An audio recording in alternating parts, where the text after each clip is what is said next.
Chapter 562. The Heart Supreme. Chapter 562. The Heart Supreme.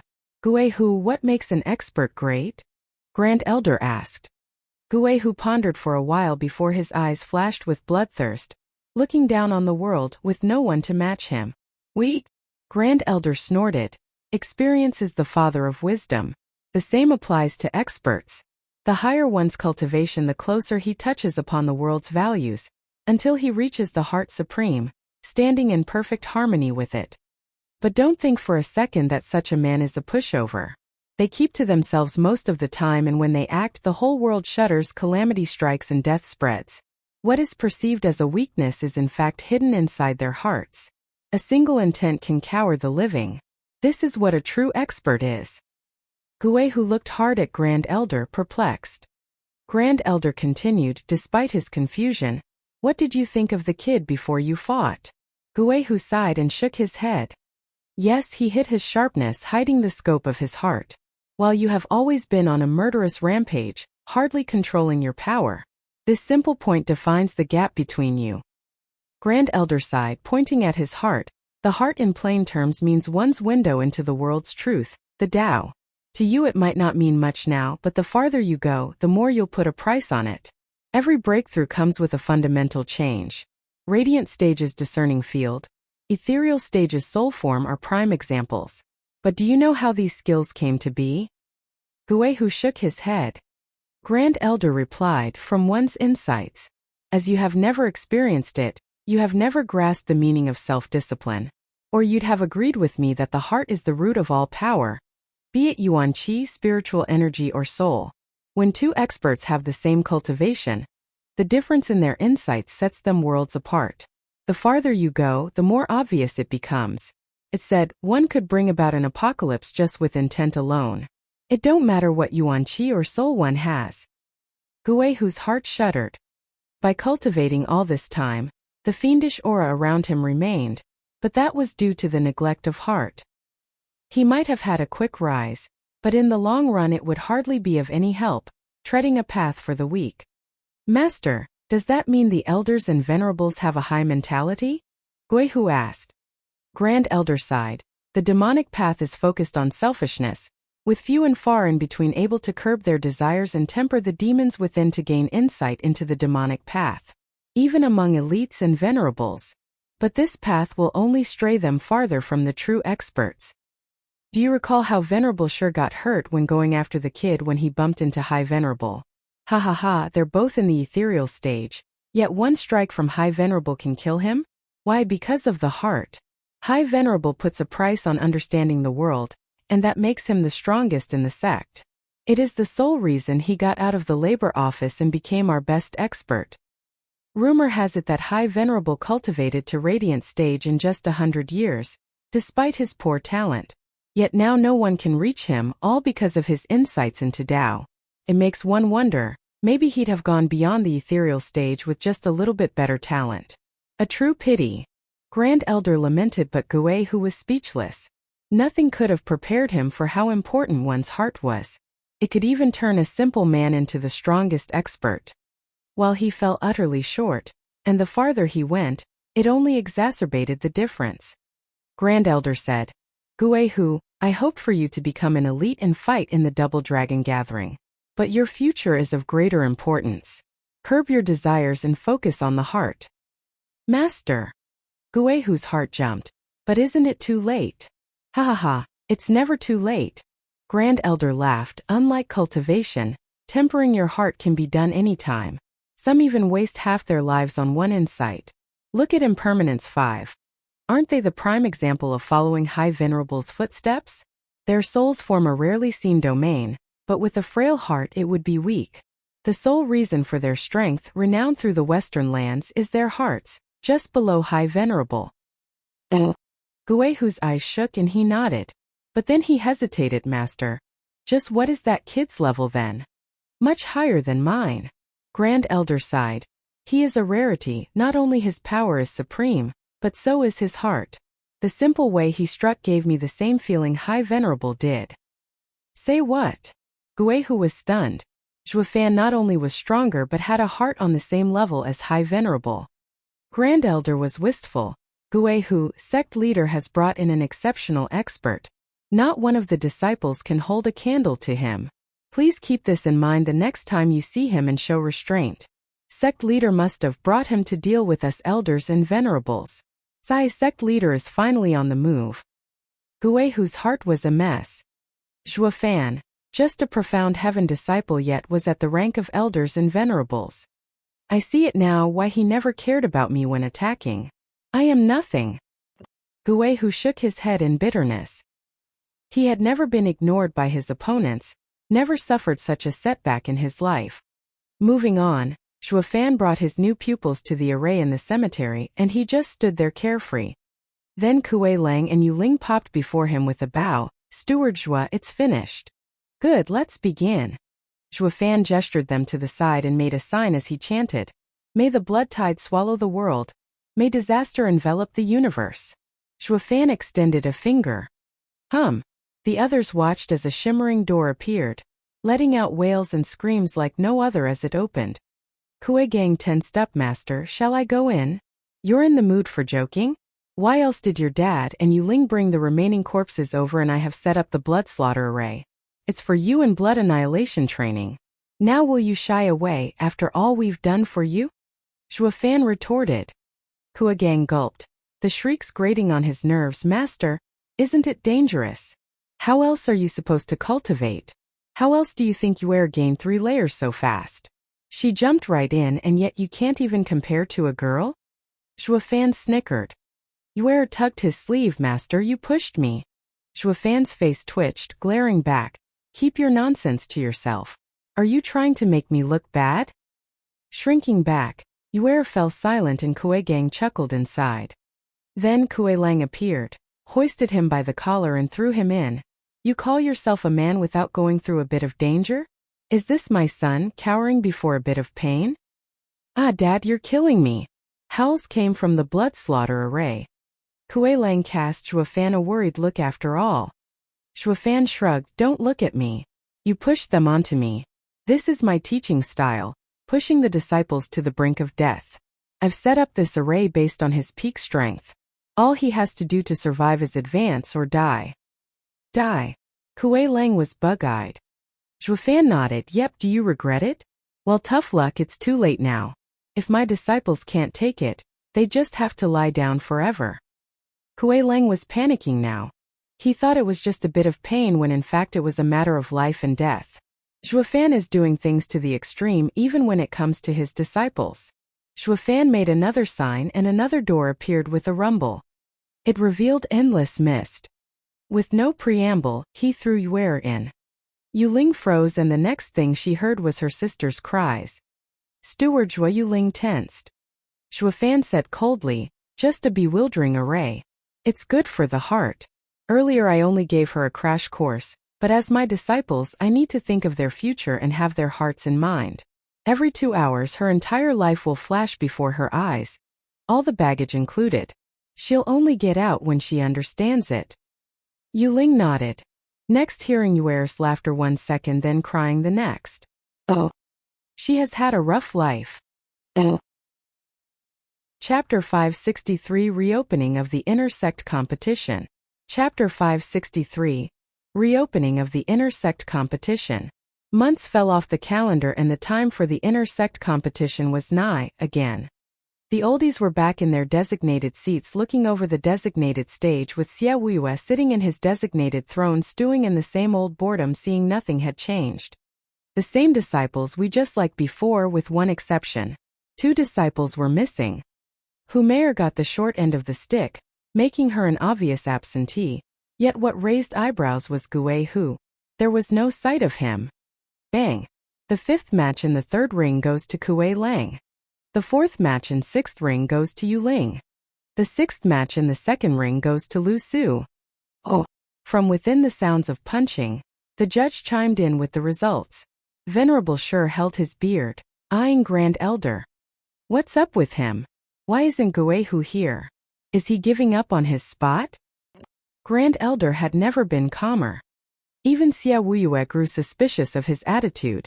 Did Zhuo Fan scare him too much last time and he held his disciple back? while the rest were even more suspicious. With Guihu being the main seed to become elite, why the hell would Grand Elder suddenly hold him back? Despite all the suspicions going around, the competition ended and the elite spots were taken. Besides the obvious 3 seen last time, the other 2 were just average disciples in the second layer of Radiant stage. Xia Wuyue's mood sank. Humph, this is even worse than last time. Venerable Shi remained silent with a mocking grin. Who told you to butt in last time?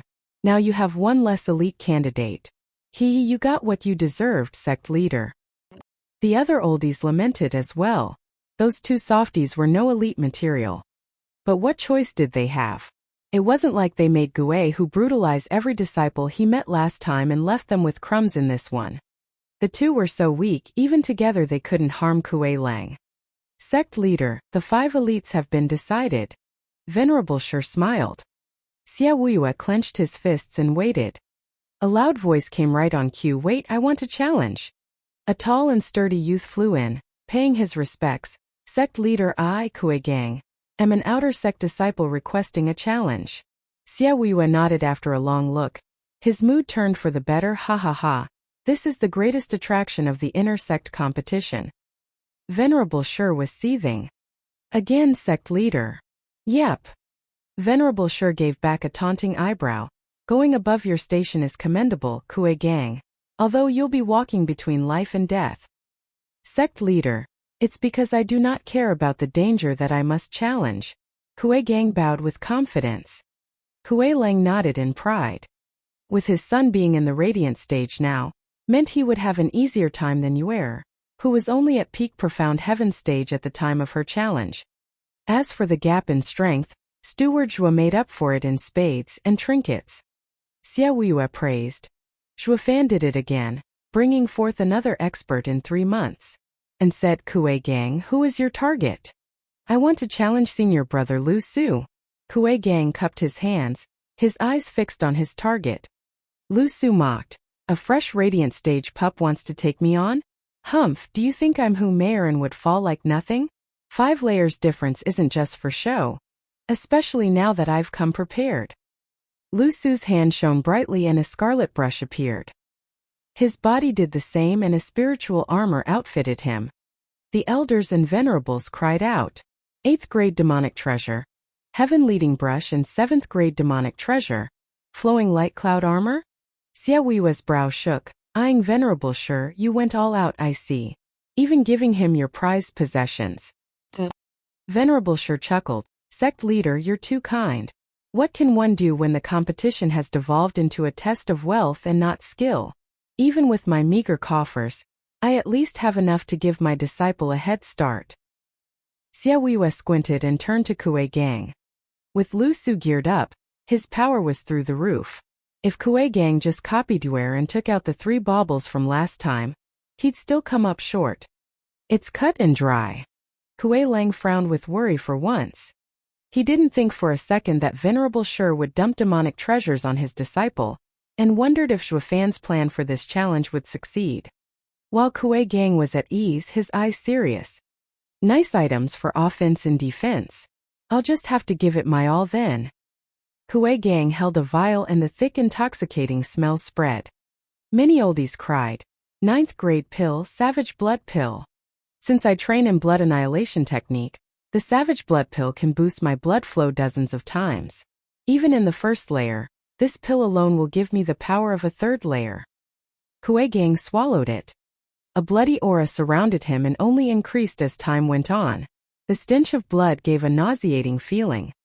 Lu Su was outraged. Rotten punk, do you have a death wish? Pushing your blood to flow so fast will end with you blowing up. Why, thank you for your concern. But this time will be different since I took the 10th grade pill, heaven-reaching pill beforehand. Kuei Gang grinned as his body shuddered. The elders and venerables were filled with envy. A heaven-reaching pill, we didn't get one yet. A snot-nosed brat got to enjoy such blessings. Lu Su felt, to his shock, how the gap was bridged inch by inch. All that remained between them were 2 layers. But his confidence resurged, placed on the demonic treasures. Short-lived as it was, courtesy of Kuei Gang's next ace, 5 glittering and equally blinding lights. As the light ebbed, everyone stared slack-jawed, their eyes popping out. Kuei Gang was armored to the teeth in 4 ninth-grade demonic treasures, in conformity to his style in fact, exuding a bloody glow. 9th-grade demonic treasure, Blood Shadow Cloud Striders. Kuei Gang showed off the new shoes with a grin. They were practically made for my cultivation method. Even senior brother Lu Su will have trouble tracking my movements, ha ha ha. Let's not forget about the vaulting blood demon armor. And Blood Sea banner. World-piercing claw. The motif for Kuei Gang's set was that of skulls. His right arm held the bloody banner, his left the red claw, all demonic treasures of great power. Lu Su's mind left him. Venerable Shi's got stuck, Xia Wui's bogged down, and the oldies had none to speak of. The whole of Demon Scheming Sect was watching as their minds flew away. Chapter 564. Another Luo Clan. Chapter 564. Another Luo Clan. For crying out loud, are all outer disciples moneybags now, coming to throw their wealth around in the inner sect? That Missy was bad enough, now this kid's showing off his bling too? Then again, old guys like us don't have anything to show. Don't you see, Venerable Shi had to dig his coffers to barely do it, yet still failed? The inner sect competition should be a test of skills and knowledge, not to strut in with one more gold chain. How vulgar, how malignant. By the way, child, mind letting one of these bags of bones take you in? And the trinkets, of course. All oldies looked on with bloodshot eyes at the glittering Kuei Gang and smacked their lips. Venerable Shi felt like cursing. Did sect leader gear these challengers? This wealth is too much even for him. Even if some outer disciples comes geared, it will be at most like last time. But to think there's someone who can top her. Sect leader, aren't your coffers too deep?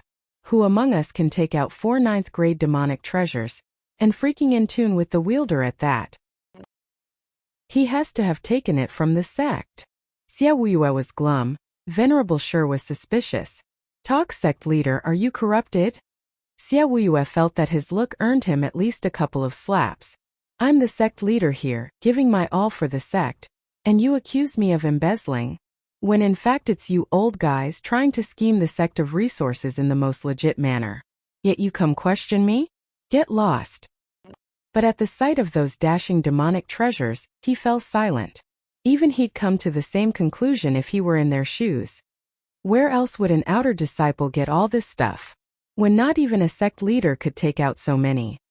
Zhuofan, what the hell did you do the last 2 years to get so rich? You're making me envious of you.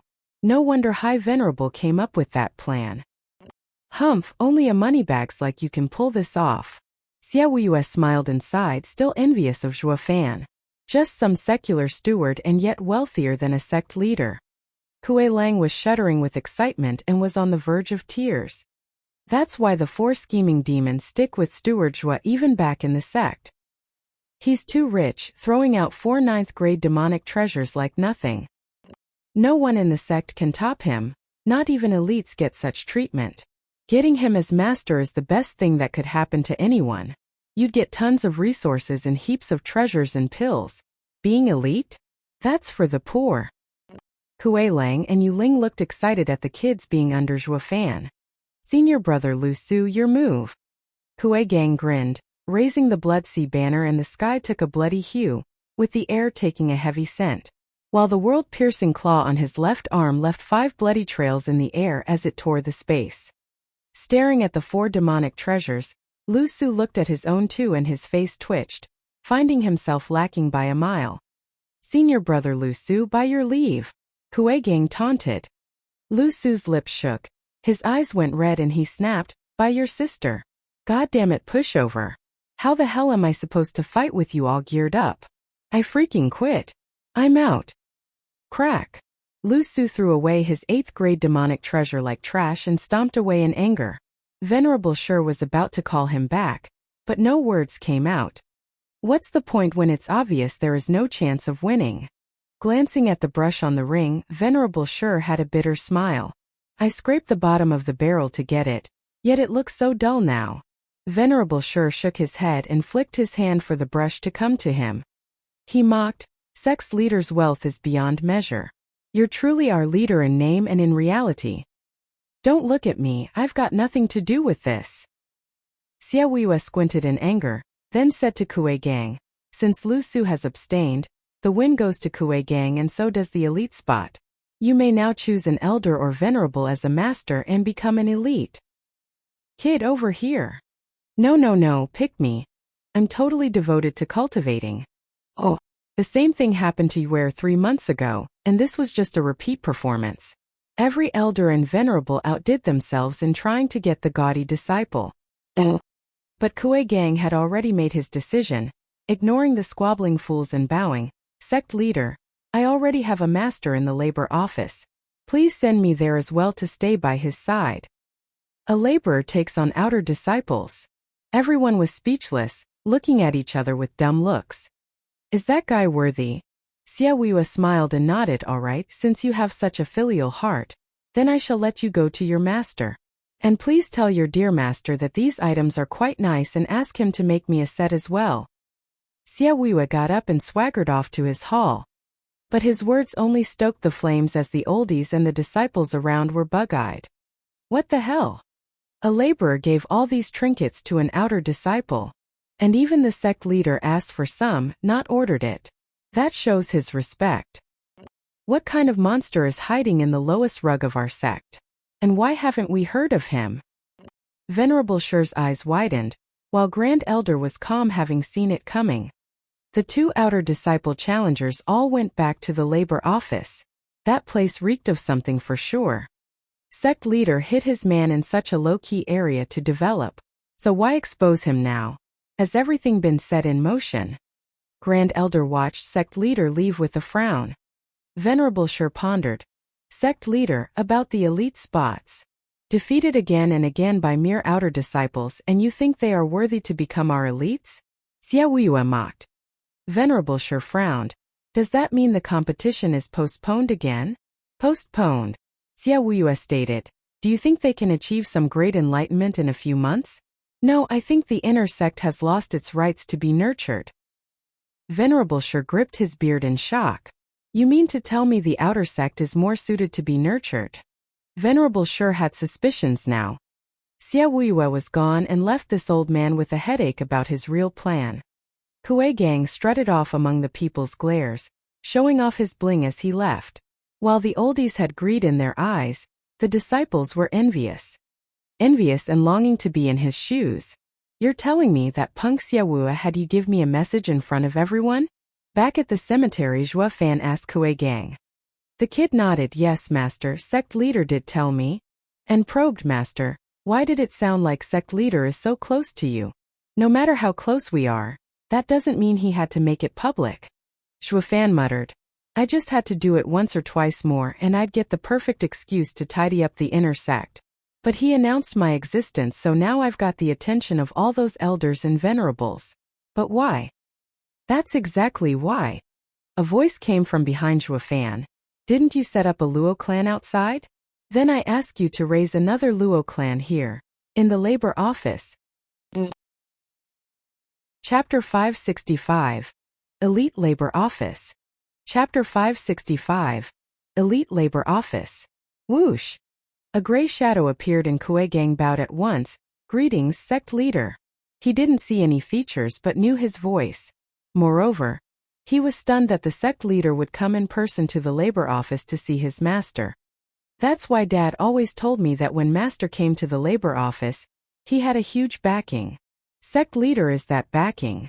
How fortunate that father never fought him or master would have killed him with his strength alone.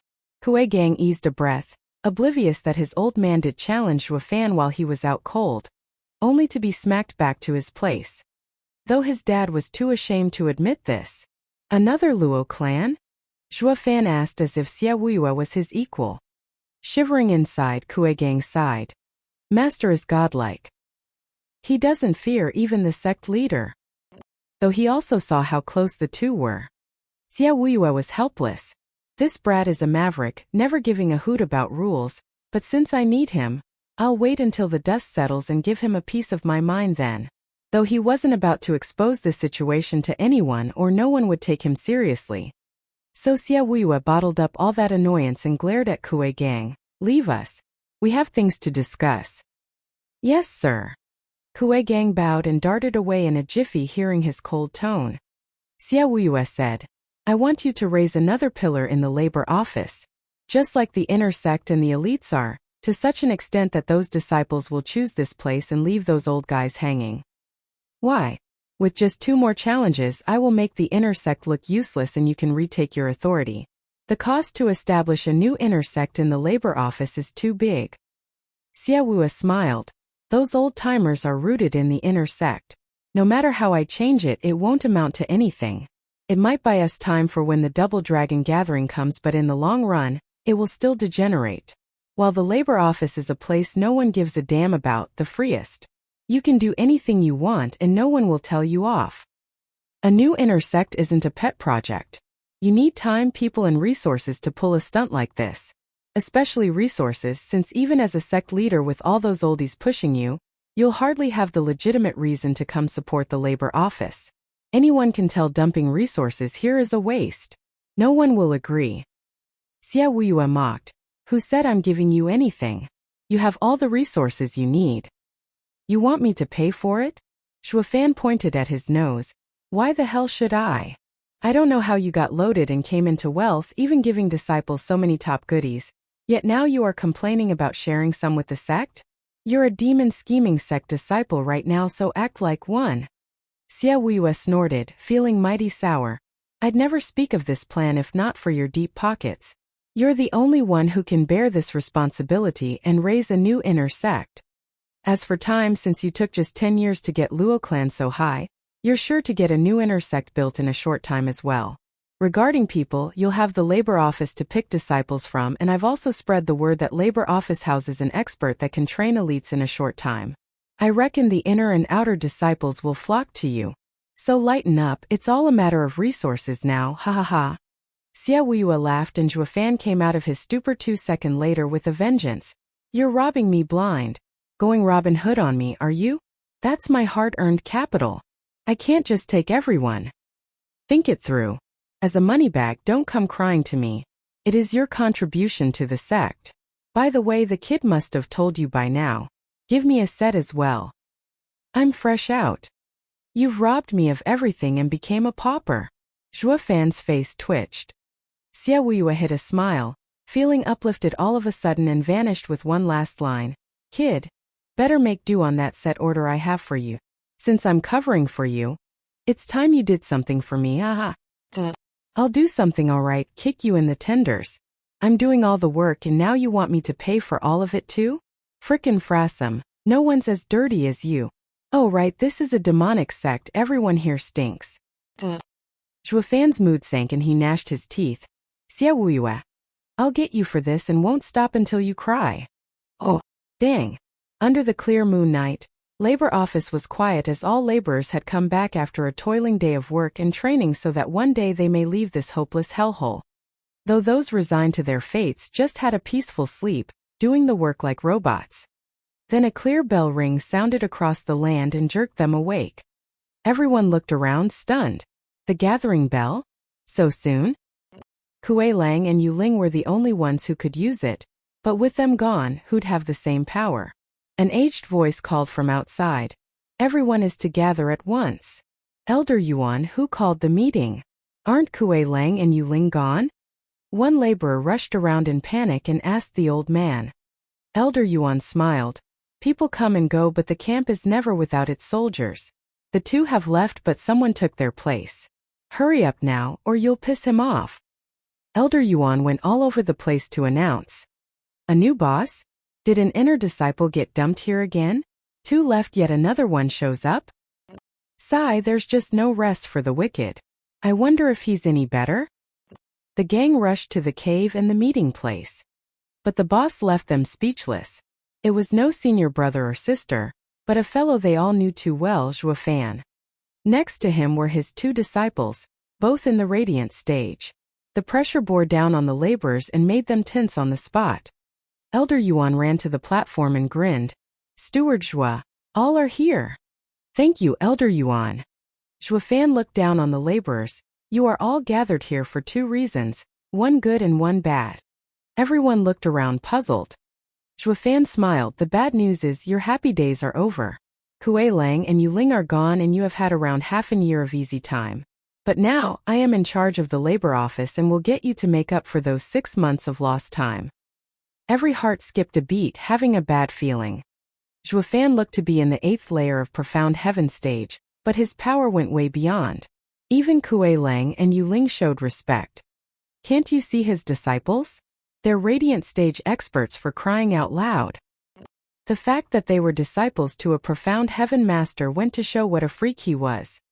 They were even more afraid of the mysterious Zhuofan than the hardballing Kuei Lang and Yu Ling. Just that Zhuofan had no interest in labor office so far, but now had plans to take it for himself. Zhuofan sensed their fear. Not to worry, I'm not as cruel as those two, nor will I interfere with your work. I'll only do it if you let me. And thus we come to the good news. I am going to form an elite labor office here, to assist you in your plight.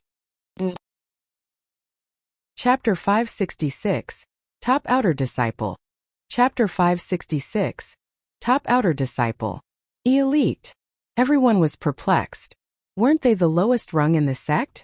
Were they to be divided again into elites and common laborers? Zhuofan ignored the clamor, letting them get it out of their system while also stirring their curiosity. He signaled for attention after a moment. Everyone, this is the labor office. You can't get any lower than this in the sect. Everyone here is punished or cast out, never to see the light of day. The fortunate ones like Kuei Lang and Yu Ling who return to the inner sect or become executives are too few, while the vast majority will live their last days here, fated to find their end as materials for the higher-ups' training. You're lower than ants, so how can you hope for survival when death is set in stone?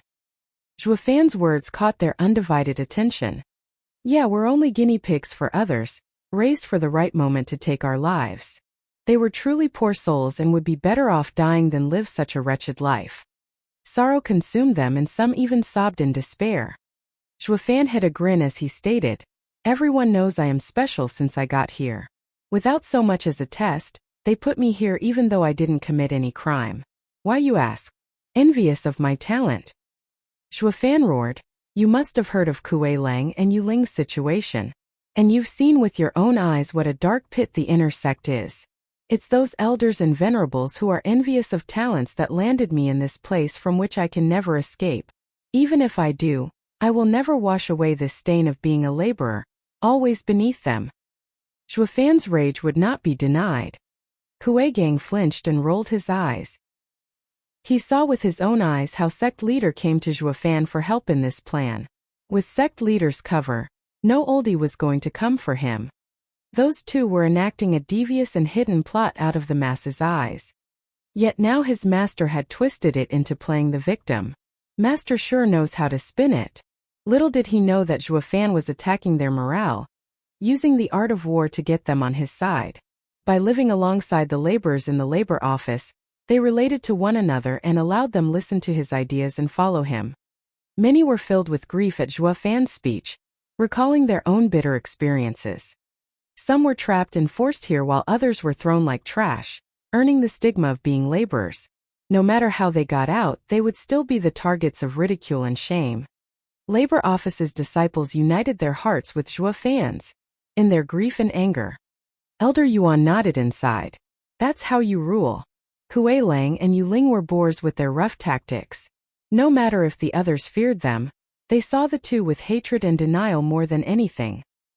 While Steward Zhua is a smooth operator, all while leading them to their deaths. Ha ha ha. His status as steward on the outside wasn't just for show. Elder Yuan smiled. Since they've dumped me in the labor office, I've decided to take it over and never leave this damn place again. Screw being an executive. They want me to bear a stigma all my life? Humph, I will bear it like a badge of honor. Zhuofan clenched his fists. I will make labor office be the greatest place in the sect. Its pride so high that any laborer who walks out will go with his head held high under the envy of the rest. From now on, labor office has no waste but elites. Let those other disciples watch you in jealousy, fighting to get into the labor office no matter how futile their attempts are. Zhuofan's speech lit a fire under their asses. But a cold snort came to pour water on their spirits, just a pipe dream. The sect's resources are fixed, mainly for elites and those elders and venerables. Then come the inner disciples and executives, and lastly outer disciples. As for the labor office, it gets nothing. Even if you divide the labor office, everyone will cultivate based on their talents. Without resources, all your words are worth nothing. Waking up from Zhuofan's beautiful dream, everyone felt an overwhelming sadness gripping their hearts. In the end, it's only a dream. The sect won't give us anything to achieve it. It was more like it couldn't grant wastes any resources because there was no point. Even wastrels that end up here with huge backings wouldn't receive much from those oldies. Because this place was the sect's dumping ground for broken things, left here to rot. Zhuofan's eyes met the young man's cold eyes, and the overwhelming despair they hid. His power was at peak profound heaven stage, so close and yet so far from entering radiant stage. Who is he? I've never seen him before. Zhuofan asked Elder Yuan. Elder Yuan scanned the roster and said, Steward Zhuo, he is Taiying, having his shoulder blades run through for peeping on his senior sisters while bathing 3 years ago and has been locked ever since. He just got released and was thrown here. He has yet to hear of your illustrious name. Peeping in the girl's bath? That's nothing. And you can see it from his eyes. He isn't someone to lower himself by doing such crass acts. Zhuofan said. Elder Yuan scratched his head. I do not know the whole story. All I know is that he peeped on 7th Elder's granddaughter. Granddaughter? Raising an eyebrow, Zhuofan mocked, Kid, who played you? Taiying's face was a mask of rage and hatred. You're something to see through my sentence with one look. He, of course, commoners can't compete with the wealthy as the wealthy can't compete with officials. Anyone with a brain can see peeping isn't a death sentence. That only leaves falling for someone's trap. Ha ha ha, the wealthy can't compete with the officials. Good one. Even the people from labor office understand it. But then why did no elder or venerable want to hear my explanation? Taiying was crestfallen. Zhuofan rolled his eyes, reprimanding, Dumbass, since they want to bury you, they'll never give you any chance to escape. Who do you think you are? If someone wants to deal with you, he's not going to let you talk back and shame him. Taiying's eyelid twitched and he sighed. He knew it as well, but he was angry for justice and fairness, no matter how hopeless it was. But then he pointed at Zhuofan. Boy, you just spoke a pack of lies with your speech, to control labor office and take even those scraps from them. Every boss of labor office has done this and you're no different, even if weaker. So what is an 8th layer of profound heaven cultivator doing, showing off in the labor office? Taiying's challenge only earned looks of pity from everyone. Newbie, even in the profound heaven stage he can wipe the floor with radiant stage experts. Or do you think you're a much better fit as the labor office's boss? Zhuofan frowned, then smiled, pointing at his disciple. Boy, do you not see that my disciples are in the radiant stage? Am I not worthy of ruling the labor office? Humph, radiant stage experts having a profound heaven master is the biggest joke I've ever heard. Taiying squinted and spat. I bet you're some oldie's son, in here for some crime and dumped here with bodyguards. I've seen it before. Humph, using connections. Taiying snorted, filled with mockery. Zhuofan shook his head. He must have been had by a wastrel to feel such rancor and must despise any wastrel he sees. But his mockery got cut short by a reverberating shout. Since when did the great top outer disciple Taiying get reduced to being petty and nitpicking? You're nothing but a nagging hag. Chapter 567 Grand Elder's Vision. Chapter 567 Grand Elder's Vision. Shuddering, Taiying turned his stiff neck only to falter back at the familiar face. Gui who? Taiying, Kui Gang and Yuer cried at once. While Taiying looked positively shocked, the other two had a mixed reaction. Now even the great top inner disciple had shown up at the labor office. Zhuofan asked, You know each other? He sized Gui Hu up and his eyes lit up. 7th layer of radiant stage. Just what did he do to get sent here? Did his master just let him go? Master, have you forgotten how you blew him off at the last inner competition in one sweep? He is Grand Elder's prized pupil. Best inner disciple Gui Hu. Kui Gang nodded, learning Gui Hu's situation from his father and Yuer from Yuling. Zhuofan paused, then nodded. Oh, him. But his savagery was quite heavy then, unlike now. He must have made great headway in his mentality and heart. Master, you even forgot an expert like him? Kuei-gang sighed. Zhuofan shrugged. I never even took him into account when I just gave the broom a whirl. Or am I supposed to remember every ant that steps under my shoe? Awesome, Master. Kuei-gang and Yuer chuckled. While Guei, who was a top expert to them, Zhuofan saw him as an ant. This is the gap. Guei, who picked up on the situation from Zhuofan's face and lamented having held no impression on this monster. He never even registered my presence from how weak I was. While Taiying was shell-shocked and incredulous, Guei, who, what are you doing here?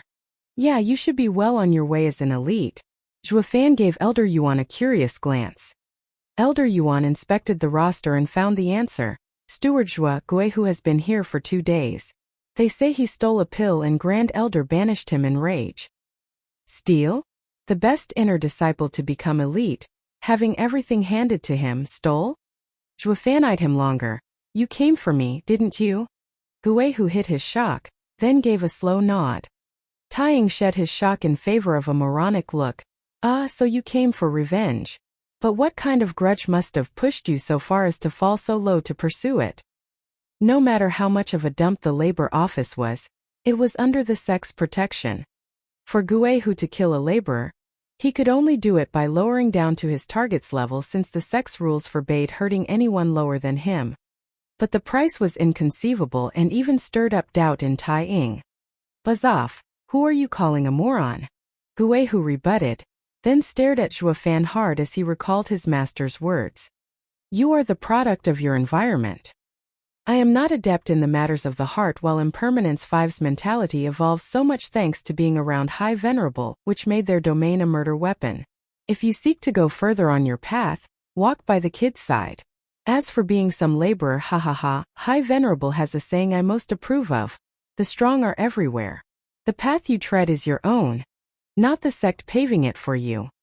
Master's guidance rang in Guei, whose ears, and he shouted, Zhuofan, I wish to follow you. Why? Train my heart. Guei, who was blunt. Zhuofan nodded with a smile. Come right over. Wait, Master. Kuei-gang said. Grand Elder cherishes his disciple, and if he is letting him come here, it must be with a twisted plan in mind. Moreover, won't it affect the grand design of yours and the sect leader? Zhuofan snickered. Runt, your caution is ill-placed here. We have only just begun, and there's no way for those oldies in the inner sect to catch wind of anything. Don't you find sending their disciple just to probe me so soon a waste? More than anything, his eyes are friendly. He is definitely here to train and nothing more. Haha, I feel the same. Guei, who is too pig-headed and impulsive to be a good spy. Even if his master gave him such a task, it will butt heads with his nature. But I feel the sincerity in his eyes in wishing to learn. Elder Yuan sighed. How rare. Some youths are willing to brave anything to walk their path. Grand Elder is a true visionary to know what his disciple needs the most, Kuei-gang shrugged at Zhuofan and Elder Yuan's attitudes. While Taiying's mind was out of commission, he grabbed Guei, who, Senior Brother Guei, who, you're telling me that you want to follow him? You're the greatest in the inner sect, yet you're fawning over a wastrel? Have you lost all dignity over just one failure? You know nothing, but I'll humor you. That man right there on the stage made me feel powerless. Among this entire labor office, I will follow only him. Guei, who snorted. Taiying watched him go with a shocked look. What the hell is going on here? Since when was profound heaven stage cultivation amazing? Zhuofan's enticing voice once again drew attention. People, Brother Taiying raised a valid question that I am going to answer right now. The resources are not a problem, they will come from me. Don't believe me? Take a closer look at my disciples. Zhuofan pointed at Yuer and Kuei-gang, who stepped forth to reveal their gaudy trinkets. Everyone's eyes reddened, picking up on the thick spiritual energy wafting from them. No matter how many rumors they heard, seeing them all dolled up had their blood boiling. Taiying couldn't think straight. For the love of God, 2 disciples armed to the teeth in 8th and 9th grade demonic treasures is unheard of, even among venerables and elders. Since when did the labor office become a club for high rollers? Fellow brothers, these children challenged inner disciples and yet came back alive and well. Why? Because what I offer the elites can't top. Stick with me and you're set for life. All of you who wish to follow me, shout out my name, Steward. Steward. He incited the crowd and they replied in kind, filled with hope and desire, as if he was their deliverer, a messiah. Xuefan flicked his hand and the hubbub grounded to a halt. Xuefan turned heavy in his shout. In order to follow me, there are some conditions to thirst for strength. I have no need for loafers. Through a trial I'll soon set up in the labor office. I will test each and every one of you if you're worthy to join the elite labor office and deserving of my endless resources. I promise you that those who pass will become elders or venerables. You will no longer have to join the Azura circle. And as for those who fail, sorry but you'll remain as simple laborers waiting for death in the Azura circle. Whoosh! The shouting that was mounting faltered as the crowd turned silent. Wait, we still have to pass a test? I haven't cultivated in weeks. Xuefan hammered it in. If you are so afraid to even take this step to become strong, to join me, then you deserve your fate as ants. You don't have the drive to thirst for power. You are weak. This reverse psychology worked its magic like a charm. With a mix of encouragement and insults, many were driven. Their spirits burned with a fire never seen for years as they stormed Xuefan. Taiying felt the crowd move past him. Then his eyes steeled for going with them. Let's see what a profound heaven cultivator has that can make so many fall for his words. For even the greatest inner disciple Gue who to follow him. They followed Xuefan behind the mountain, to the cemetery where he shouted and made a sign, Heaven Earth Profound Yellow. For direction gates open. Chapter 568. Heaven Earth Profound Yellow. Chapter 568. Heaven Earth Profound Yellow. Rumble. The ceaseless rumbling accompanied the appearance of 4 doors merging into reality, with each having a different word etched on the top. Heaven, Earth Profound and Yellow. Xuefan passed by each of them. Each door is a sealed array and also your test. Between heaven and earth, heaven and man combine to form body, mind and soul. It changes and mutates into endless variations. Each of the arrays here is made of a blend of 3 types, trapping, killing and bewildering, an ever-shifting space. You simply need to pass any one of these tests and you will become an elite in the labor office and will be absolved from the suffering of Azura Circle. You mean they're all the same? Why for then? Taiying asked, puzzled. Xuefan smiled, good question. Making all 4 doors the same would have been a pointless act. The yellow door is the simplest. With heaven, earth, profound and yellow targeting different aspects, the difficulty rises from yellow to heaven. Just like how there's outer disciples, inner disciples and elites. They're arrays of 5th grade and 6th grade, with the heaven door being a 7th grade array. SSS. Everyone gasped. Even Taiying had a perpetual frown. Outstanding labor office has someone that can set up 7th grade arrays. Everyone knew any array below 7th grade was moot for ethereal stage, meaning even ethereal stage experts had to take some time in breaking a 7th grade array. And this was a cultivation the elders and venerables had. Yet this guy has set it up just to test disciples. Xuefan beamed. The 4 doors target different aspects. As you can see, I'm not here to test your strength but potential. Since you just have to stick with me for a bit and strength would come by itself. Taiying had to admit, he had started to admire Xuefan, even if just a bit. Moving past his integrity, just the fact that he had done more than those oldies ever could spoke volumes. With the labor office being dirt poor, testing these people like the outer and inner disciples was not possible. Though no one could guarantee that giving the same treatment to these people would result in breaking their limits through dozens of trials to become better than outer disciples. Hence, the test for potential. While those oldies were fixated on strength alone when it came to the competitions, foregoing the potential of the disciples. To say nothing of the buried talents dumped in the labor office. Or more like they didn't care, only looking to get a firm grip on their power while doing as little as possible. And since the labor office could join the grand competition where outer and inner disciples would participate, they would threaten the oldies' gains.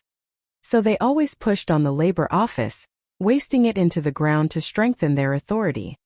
But this one man before them wanted to unearth the rough and glittering gold within and challenge those oldies by taking food from right under their noses. Taiying squinted. This will all blow up in smokes without someone backing this single disciple, no matter how strong this guy is. He alone can't take on the inner sect.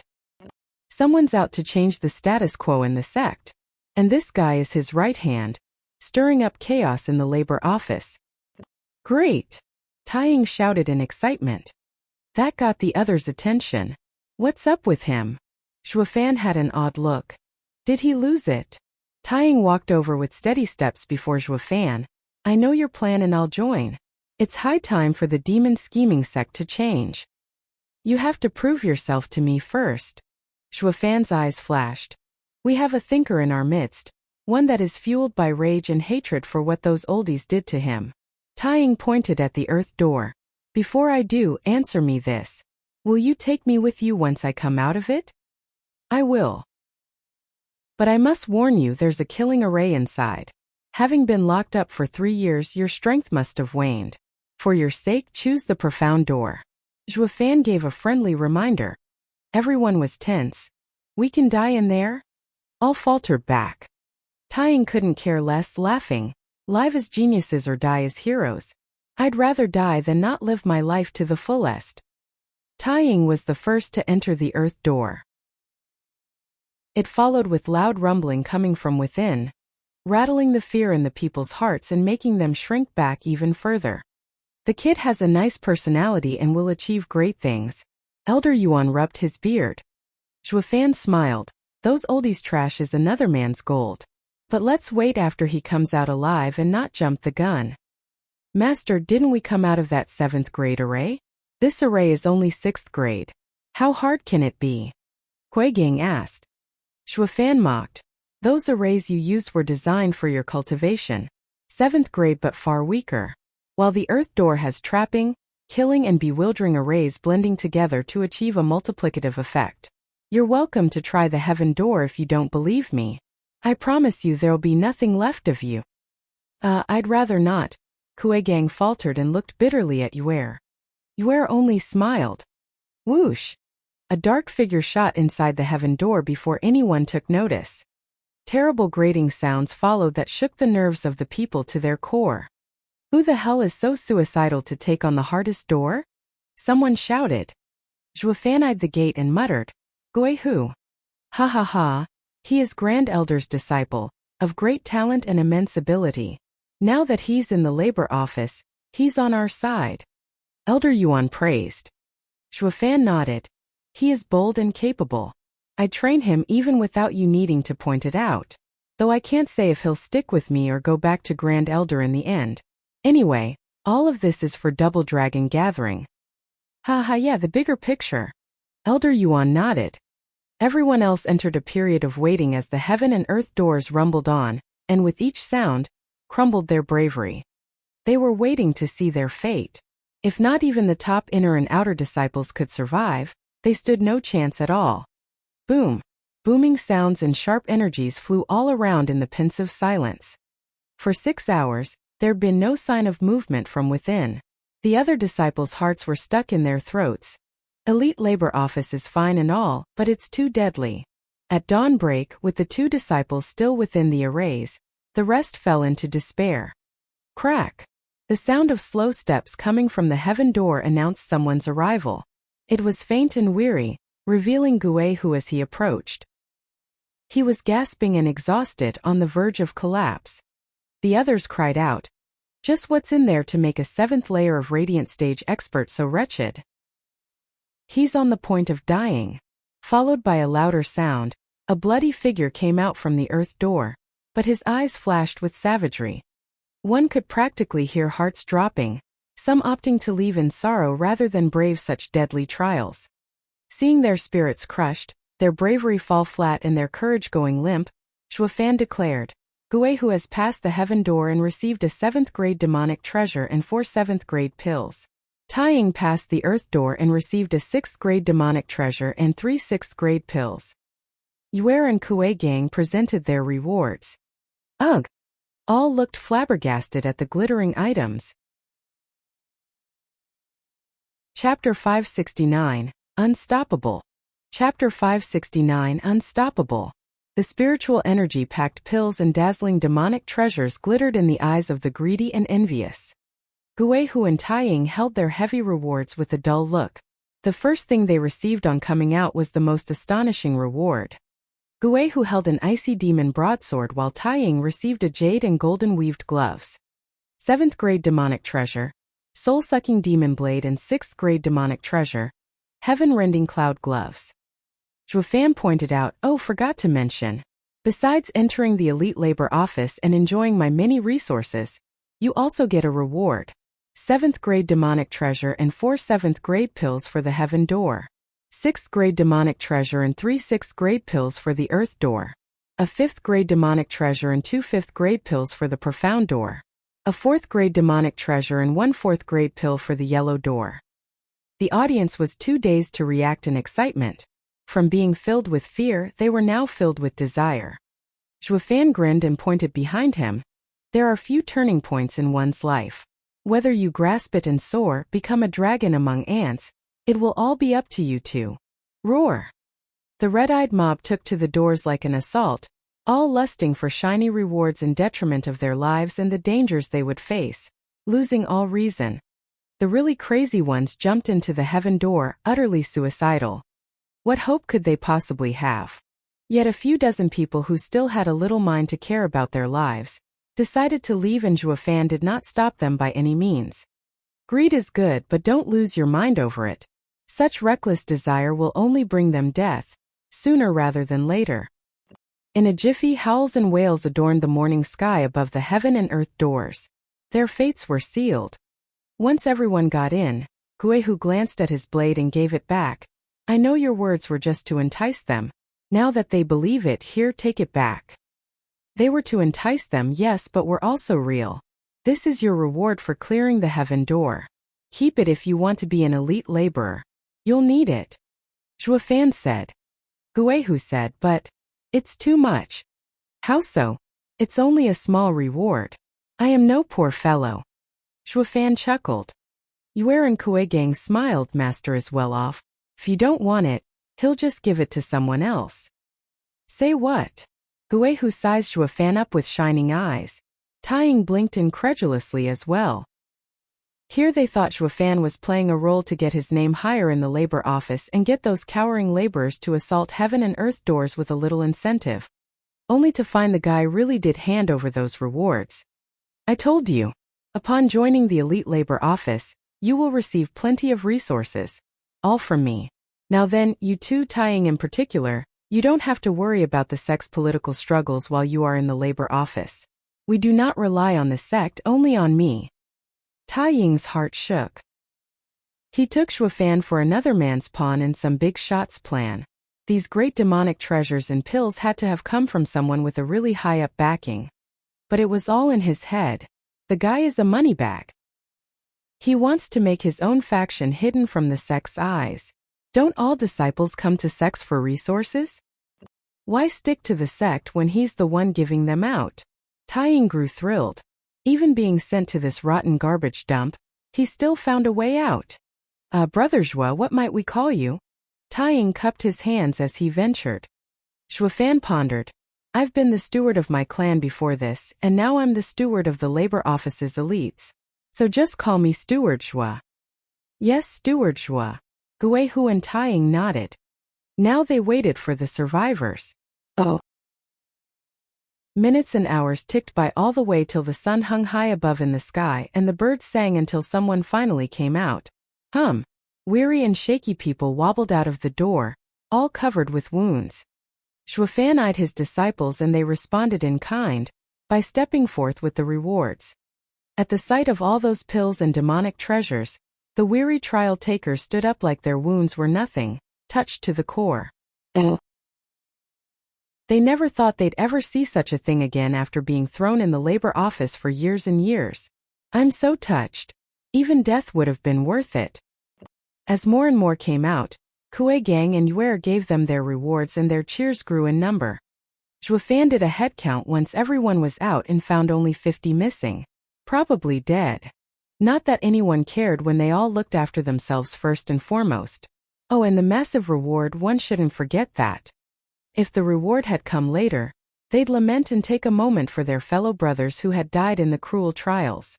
But now they had bigger and shinier things to worry about. Zhuofan swept the crowd with a critical eye. While you rushed in, some disciples left, aware of their limitations and frail hearts. Their future will forever be average, or some might return here never to come out, who knows? But to you, congratulations. You are now elite laborers and will receive everything you need from me. Steward Zhua. The roars and pumped fists spoke volumes of their excitement. Especially now, holding their rewards and thrilled by the gains. Zhuofan had filled them with a drive this hellhole had sucked out of them for so many years, bringing the glimmer of hope in their pits of despair. He had practically become an existence higher than their parents. A gesture brought silence back, but the fire in their eyes burned hotter still. Zhuofan grinned. Most of you entered the yellow gate, with a rare few taking the profound one. Just how the doors are different, so are the rewards. If you want another door's treasure, then do your best and cultivate. Take on the next door, and I will give you the same reward your neighbor got. Roar! Zhuofan's words added more fuel to the burning pyre. All the pressure and desolation they had gone through these years was at this moment shed off in their excitement. This power had brought the labor office a chance to shine. Elder Yuan nodded with a smile. Labor office got swept up by a sudden cultivation frenzy, with all laborers using their off-duty time to grow stronger rather than mess around. Because they now had a goal to brave the next gate and gain more stuff. As for those too shy to try the doors, they were regretting missing such a chance, even as they didn't slack off on their training. Since Azura Circle only took those who were the weakest, no matter how cruel it was. As long as no one was beneath you, you were dead. Just going through the days like a lifeless husk would achieve the same result. But Zhuofan's elite labor office offered tests, offering all of them chances to enter it and wrest back their lives. Their only enemy was themselves. As for those petty tricks, that was easier to deal with.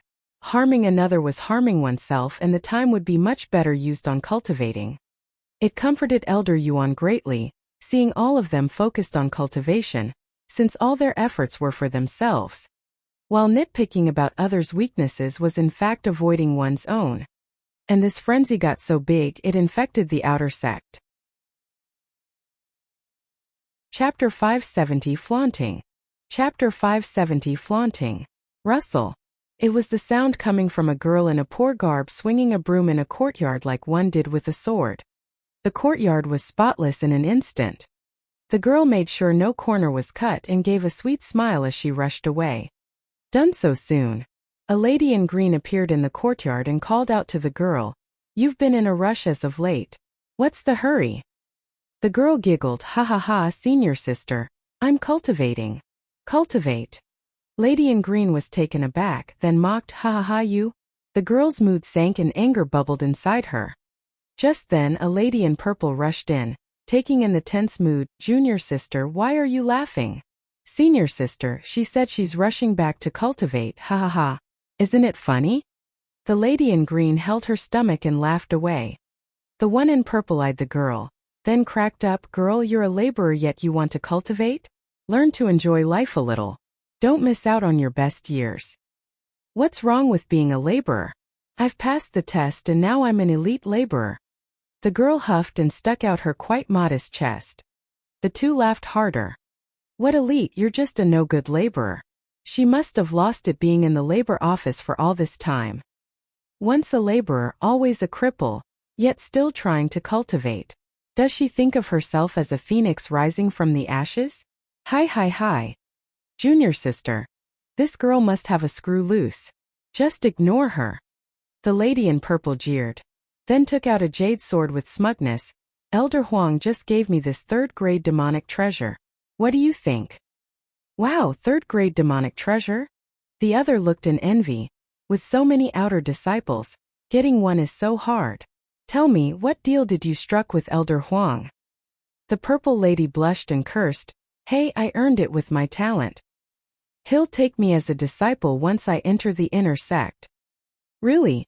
The green lady had starry eyes. The purple lady blushed harder. but still stuck out her mighty fine chest, of course. What else is there? Skank. A huff entered their ears. The two looked back at the mocking laborer and snapped, "What the hell did you just say?"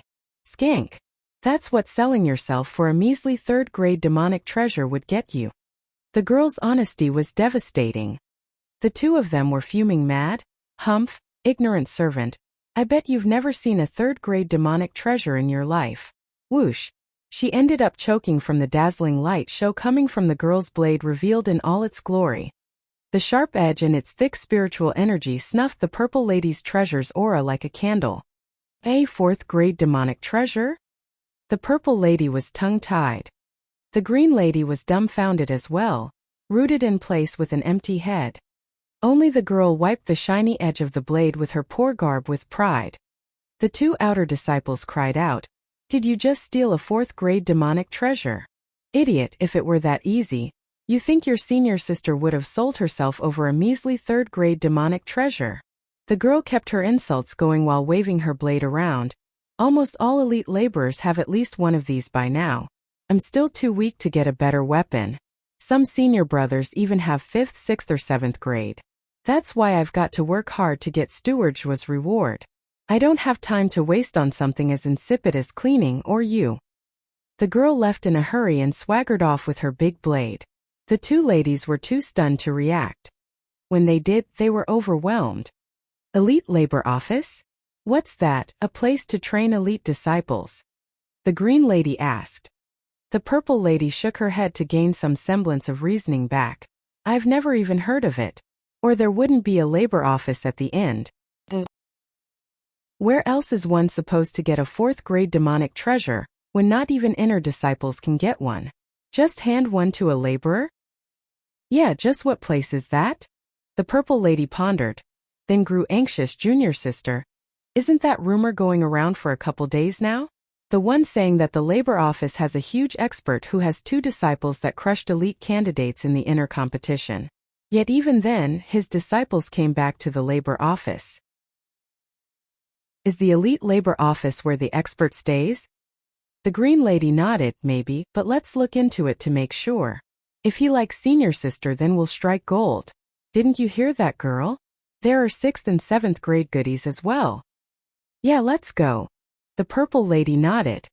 And off they went to their destination labor office.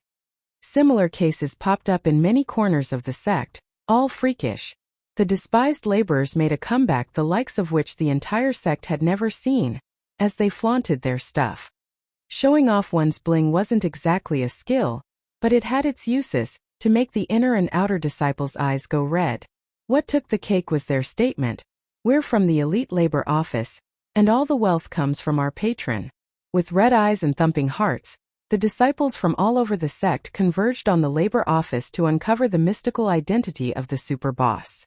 If they got a reward while they were at it, even better. Being so liberal with some stinking laborers must mean he'll be quite generous to the rest. All those disciples arrived with excitement, only to be barred at the gates. The shabby fence of the labor office had a notice sign in front, "Elite Labor Office," with Yuer and Kuei Gang standing on each side of it. Their radiant stage aura was obvious enough, but so were their high-grade demonic treasures, blinding these disciples enticed by easy money. Oh hell, the boss has to be in. His disciples are out front.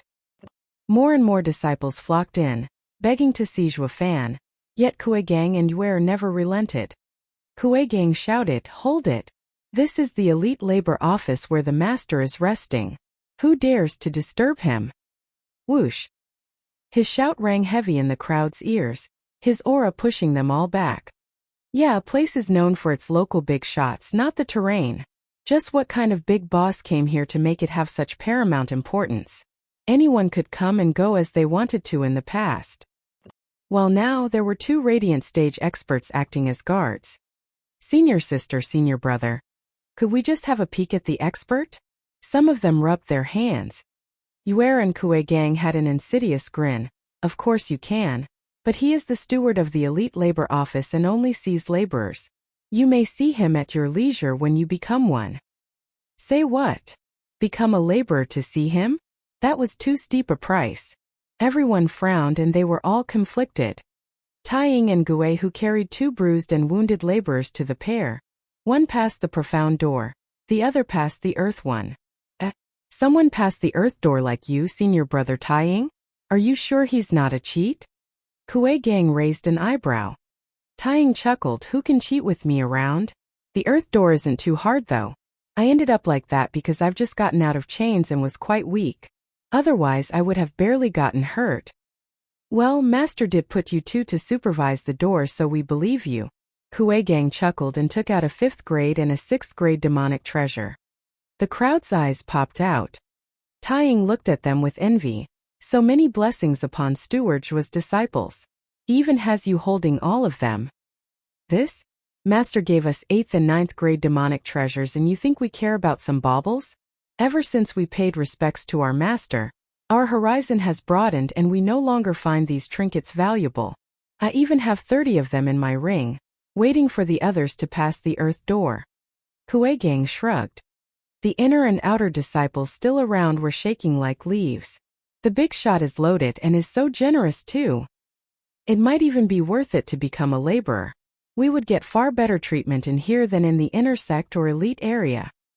The hearts of these disciples thrummed with desire. Chapter 571. Inner sect quakes. Chapter 571. Inner sect quakes. It's insane. They've all gone crazy. Venerable Sure was enjoying the cooling breeze in his courtyard. So peaceful, so quiet. Then a shriek broke his relaxation. It was the second elder, all enraged and panting. What's up with the perv? He's always indulging himself whenever he gets the chance, so why is he so peeved? Venerable Sure raised a mocking eyebrow. Second elder, what has gotten you so testy? Venerable Sure, I'm not angry at you. It's this darn situation. Second elder gesticulated, finding it hard to quell his rage. Those hussies of mine have asked me to let them go to the labor office. You tell me if it warrants anger or not. And to think that I made an exception when taking them in to help them become inner disciples. Yet now they've just left me. Labor office. Venerable Sure squinted, have they lost it? No matter how lustful and whiny you are. Neither is bad enough to choose the labor office over you. Are they just throwing a tantrum? No, Venerable Sure, in fact the labor office. They've all gone mental. Another person rushed over and shouted his indignation. They watched a tall and buff man roaring. Venerable Sure was even more perplexed now. Seventh elder, what happened to you? What else? It's that damn labor office. Seventh elder was blowing a gasket. Second elder had found his soul mate in plight and asked him, your disciples came crying to send them to labor office as well. Come crying. That would have been way better. Seventh elder flicked his sleeve. Those brats are demanding it. They all want to go to the labor office, and what about me? How can I be a respected member of the elder community without proper disciples? Of course I refused, but those brats stole my pills and ruined my home. They were doing all kinds of crimes, one bigger than the last. Now I have locked them up to reflect. Ugh, I'm outraged.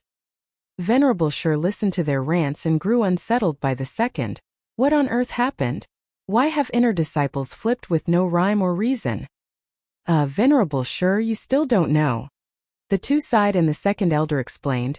Labor office has an aberration, throwing out pills and treasures like garbage and even establishing some elite labor office. As long as a laborer passes his tests, they'll get treasures and pills, resources even. They get more stuff than even an elite.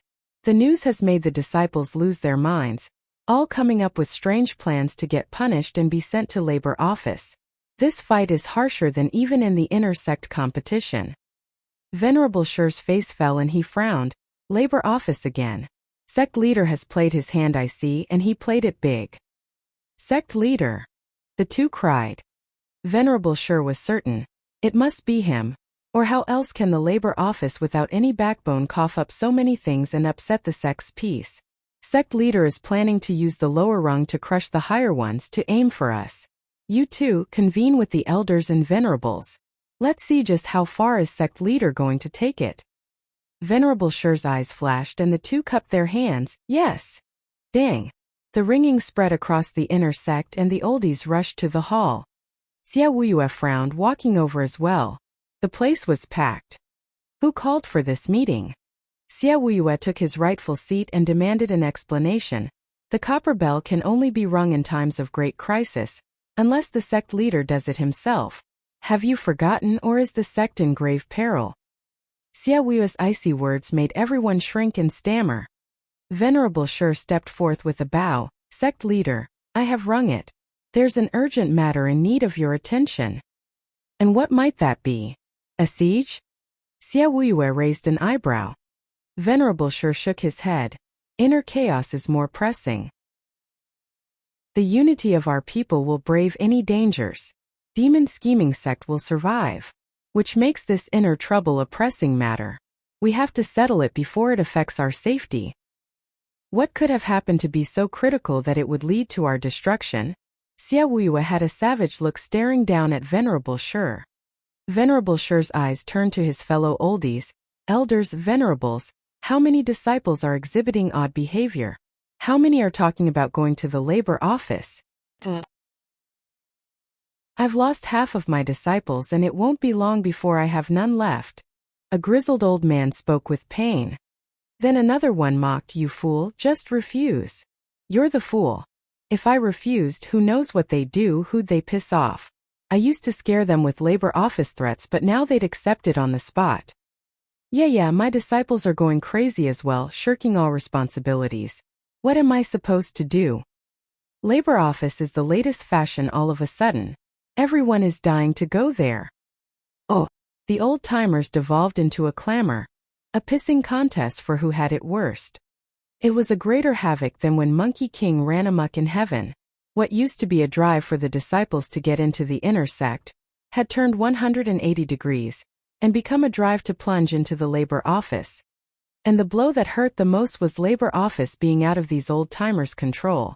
They would lose all power in a matter of days and wouldn't be able to do anything about it. The disciples no longer gave a damn about them, and this was a crushing blow to their ego. Eyeing the crestfallen veterans, Xia Wuyue hid a smirk. This was exactly why he brought Shuofan over, to curb their greedy nature. Give it a few more days and the inner sect will collapse. Venerable Shi turned to Xia Wuyue with a bow. Sect leader, do you see? In a state such as this, the environment is no longer suited to promote learning and nurturing. With the entire balance turned upside down, it will soon spread to the entire sect, until the sect is no more. What will you have me do then? Xia Wuyue smiled. Venerable Shi bowed. Sect leader, remove that so-called elite labor office's false name and reorganize the labor office. Please, sect leader, reorganize the sect. Uphold the rules. The other oldies echoed. Xia Wuyue laughed in their faces. I will uphold the rules indeed. But with the labor office being the lowest rung of the demon scheming sect, it hasn't seen administration in ages, leaving it to run its course. And if a man of great talent were to come out of it, he would be just like High Venerable. It is the only hope for all those criminals, where a great merit will lift them above this wretched station. This is the sect's rule, our rule. Touching the labor office equals relinquishing all that we stand for and our ancestors. Xia Wuyue's icy glare drove a shiver down their spines. Going against their ancestral teachings was a heavy crime for them as well. Demons had no ethics, but for their sect, they had to have rules or chaos ruled. Everyone shook their heads at the sect leader's stance. He had no intention of helping them deal with the labor office. In fact, he was against it 100%. They were free to try but would suffer the consequences. Some elders who were thinking of causing a scene at the labor office perished this thought on the spot. Venerable Shi stood up at Xia Wuyue's side, having seen this coming. Only his eyes flashed. Venerable Shi is right about one thing. Everyone aims for a higher standing. If you can't even get a hold of your disciples, how will you go any higher? Huh? Xia Wuyue left with a self-righteous grin, strutting out of the hall and leaving the oldies choking on their words. Chapter 572, Poaching. Chapter 572, Poaching. The sinister laughter echoed among the old-timers who were bearing dark faces, as if a storm clouded their lives. Venerable Sure smiled at them. See, sect leader has made his stance clear. It goes to show that he had a hand in it, all directed at us. Letting this devolve any further will leave us penniless. They all nodded, yet someone asked in doubt, but the flood of resources coming from the labor office to train the disciples isn't stopping. As the sect's resources have to pass through us before being dispatched, how exactly did the sect leader fork out such a huge amount to strike back at us? Venerable Sure pondered and shook his head. It eludes me as well.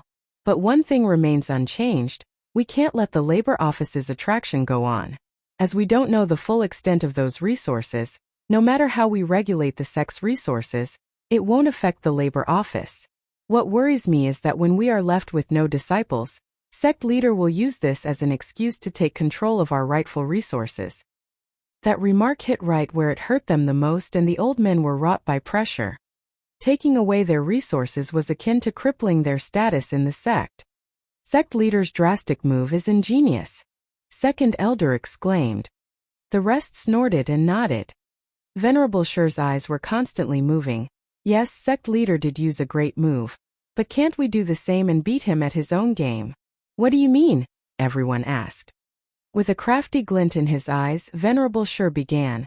Sect leader has put out this elite labor office as a bait, to draw our disciples in. But as long as we settle our own disciples, it loses its effect. And as the labor office's resource upkeep keeps rising, it will soon run out of fuel and no disciples will approach. It will ruin his plan for good. Let's see who lasts the longest. Brilliant. Seventh elder gave a thumbs up. We'll just play the waiting game and one day it'll run out. And then chaos will follow with him crying, ha ha ha. Seventh elder's laughter echoed in the hall, infecting the others to do the same. If sect leader thinks he can steal our rights, he'll have another thing coming. But then someone said, how do we stop disciples from going to the labor office though? It might work for a short time but not forever. The startled folks turned to the frowning grand elder. How were they going to handle their disciples? Venerable Sure shook his head, his eyes flashing murder. We set a precedent. If the disciples don't hear reason, we'll kill a couple and they'll all fall in line. Heart sinking, the other oldies looked around awkward. It wasn't that they couldn't, since they were demonic cultivators at their core, but earning such a bad name would make sure they don't get any more disciples. Since you have no disciples, you don't deserve these resources. It all came down to interests, forcing these savage demons into shying from doing the unthinkable, killing their disciples. Venerable Sure sensed their worry and chuckled. I know your fears and can easily deal with them. We just have to do it together so that there will be no difference between who the disciples choose. Is everyone willing to bear this stigma? Heart thumping, they all nodded. With everyone else killing disciples as well, we'll all earn a bad name. Desperate times call for desperate measures. With all of them seen as evil, the disciples would have no choice in the matter. Everyone had a sinister grin spreading on their faces. Brats, your time has come. With all in agreement, it's decided. Go set an example for each of your disciples and shake the rest into compliance. Make some outer sect executives to round some of them up as well. If some elders or venerables do not have disciples to kill, just pick some from there. With everyone having the same reputation, an escape wouldn't exist. And any that fails to do it will earn the wrath of the entire inner sect. Venerable Sure eyed each of them with a cold eye. Everyone nodded. Venerable Sure turned around. Venerable Chi, Venerable Bai, we may have had our differences, but we are up against a common enemy, sect leader. I hope you will join the fight for the greater good. If the inner sect collapses, so too will your interests. The two sighed and nodded. Venerable Sure beamed. With all oldies of the inner sect of one mind, Xia Wuyue's plan had no chance. More than half of the sect's power was held by elders and venerables. After setting up the details, they each went their merry way with a glint in their eyes and out for their disciples' blood. Whoever ran for the labor office will die. Grand Elder was about to go as well when Venerable Sure said, Grand Elder, please wait. Grand Elder turned to Venerable Sure's smile. I heard you've cast out your prized disciple into the labor office. Why? He violated the rules and therefore he was sent there. Grand Elder said. Venerable Shi shook his head. Ha ha ha, Grand Elder, do you not trust me? With Guihu being your pride and glory, no matter how vile the act was, you'd still not send him there. Moreover, after a couple of days of you sending him there, the elite labor office appeared. Venerable Shi has made a thorough investigation. Ha ha ha. Grand Elder chuckled. Fine, I'll tell you. When Guihu lost to Zhuofan and that girl asked to return to the labor office, it raised my suspicions. So I sent Guihu earlier as a spy. The sooner I know about what's going on, the easier it is to strike. Venerable Shi was stunned and praised the Grand Elder. Grand Elder's vision is so wide and selfless. Even sending your prized pupil as a spy. Ha ha, it's nothing. Others weren't suitable and I could only send Guihu. Pains me even now to think about it. Grand Elder waved his hand. Then Venerable Shi, I'll be going. Please. Venerable Shi smiled. If you need anything, just ask. Grand Elder smiled and left. Venerable Shi failed to catch the subtle shift in his expressions, a heavy mood. Nor did the Grand Elder see Venerable Shi's suspicion. As both parties were in doubt, neither revealed their treachery to the other. Meanwhile, Venerable Qi and Venerable Bai returned to Venerable Bai's home to discuss. No matter the regrets of dirtying their hands with their pupil's blood, they had no choice in the matter. Everyone was going to bear this cross and so should they if they wanted to live on in this sect. Yet just as they entered the house, Yu Ling and Kuei Lang came bowing. Greetings, Master. Is something the matter? Venerable Bai asked. Yu Ling reported, Master, Steward Zhua has paid a visit. Steward Zhua? Who's that? The steward of the elite labor office, Zhua Fan. Kuei Lang bowed. The venerables tensed. The mastermind behind all this mess, the boss of the elite labor office, just came knocking. Since he is the sect leader's right hand in this plot, he must represent the sect leader. Venerable Bai sighed. No gift is ever free. For him to represent sect leader, it means sect leader wants us on his side. But who should we choose, sect leader or the inner sect? Venerable Qi frowned in deep thought. Chapter 573, Negotiations. Chapter 573, Negotiations. Steward Zhua. Forgive me for not showing you in. Entering the lounge, Venerable Bai saw a youth with white hair sitting there. The one and only laborer that shook Guihu to the core in one blow, and bowed. Venerable Qi cupped his hands as well, but more for his status than Zhuofan himself. Ugh! Zhuofan waved them. Venerable Qi and Venerable Bai, I presume. You're too kind in your favor for little old me. I am but a laborer. How could I possibly have Venerables show me such courtesy? Steward Zhua. No true ruler is without capable men. With Steward Zhua making the labor office a hot commodity, respect is more than deserved. Venerable Qi smiled. Zhuofan nodded with a smile as he got down to it. Since Venerables have already guessed that I work for the sect leader, then you must have also guessed the purpose of my visit. Ugh! The two paused and Venerable Bai sighed. We understand sect leader's design, but not his actions.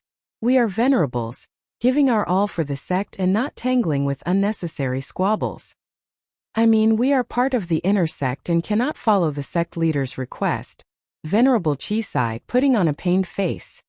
Zhuofan figured as much since the start and smiled. The elder and venerable meeting had long since finished, yet everyone stayed behind even as the sect leader left. Did you perhaps come up with a secret plan? The venerables shook their heads in unison. No comment. I can pretty much guess anyway. Uniting the entire inner sect in the face of this adversity. Zhuofan snickered and eyed the wooden venerables. But did you ever wonder what you'd do afterwards? The venerable's brow shook. Zhuofan knew he had them and drove in for the kill with a shout. Kuei Lang, Yu Ling, your masters have asked for you. The venerables eyed him suspiciously. Kuei Lang and Yu Ling came bowing. What can we do for you, master? Nothing much. They've been bored as of late and wanted to know about your life over the past decade in the labor office. Zhuofan cut in. The four were stumped about his point. But since the venerables stayed silent, the two acquiesced to Zhuofan's request. How despised they were, how they grew accustomed to the mean looks, the fighting in the labor office, the many brushes with death, and the blood and sweat they shed to work their way to the top of the labor office. As the story came to a close, the two's eyes went red, reliving those moments of pain. Yet the Venerables hadn't even flinched. "Are you done?" Venerable Bai asked Steward Zhua. "What is this? You don't feel it?" Zhua Fan raised an eyebrow. The Venerables shook their heads. Venerable Qi chuckled. "Steward Zhua, you're too green. The path of demonic cultivators is wrought with pain and injustice. Labor office is just a phase in their long tempering. Did you think we'd be sad over our disciples' pain and loss? How is that a demonic cultivator? Was this what I had you feel?" Zhua Fan shrugged. "What I meant was, who was the catalyst to their bitterness? Who was it that laughed in their face? It matters not that they were ridiculed, but who did the ridiculing in the end?" Shaking, the Venerables caught on at last. Zhua Fan grinned. "They were framed, but that's their own stupidity to blame. Yet the culprit did it with blatant disregard of their masters, you. And why did you work so hard to have the two back under you? Wasn't it because you had no one else under you to use after they were sacked? Oh, the horror. Disciples are of little value, yes, but you two just laid there getting bitch-slapped and didn't even twitch. I for one take my hat off. I sure as hell couldn't accept it. Touching my disciples is raising their hands at me. Venerable Qi said just now that I am green, ha ha ha. True, I am still very much green. Many things I can't stand, even being called a bastard." "Enough."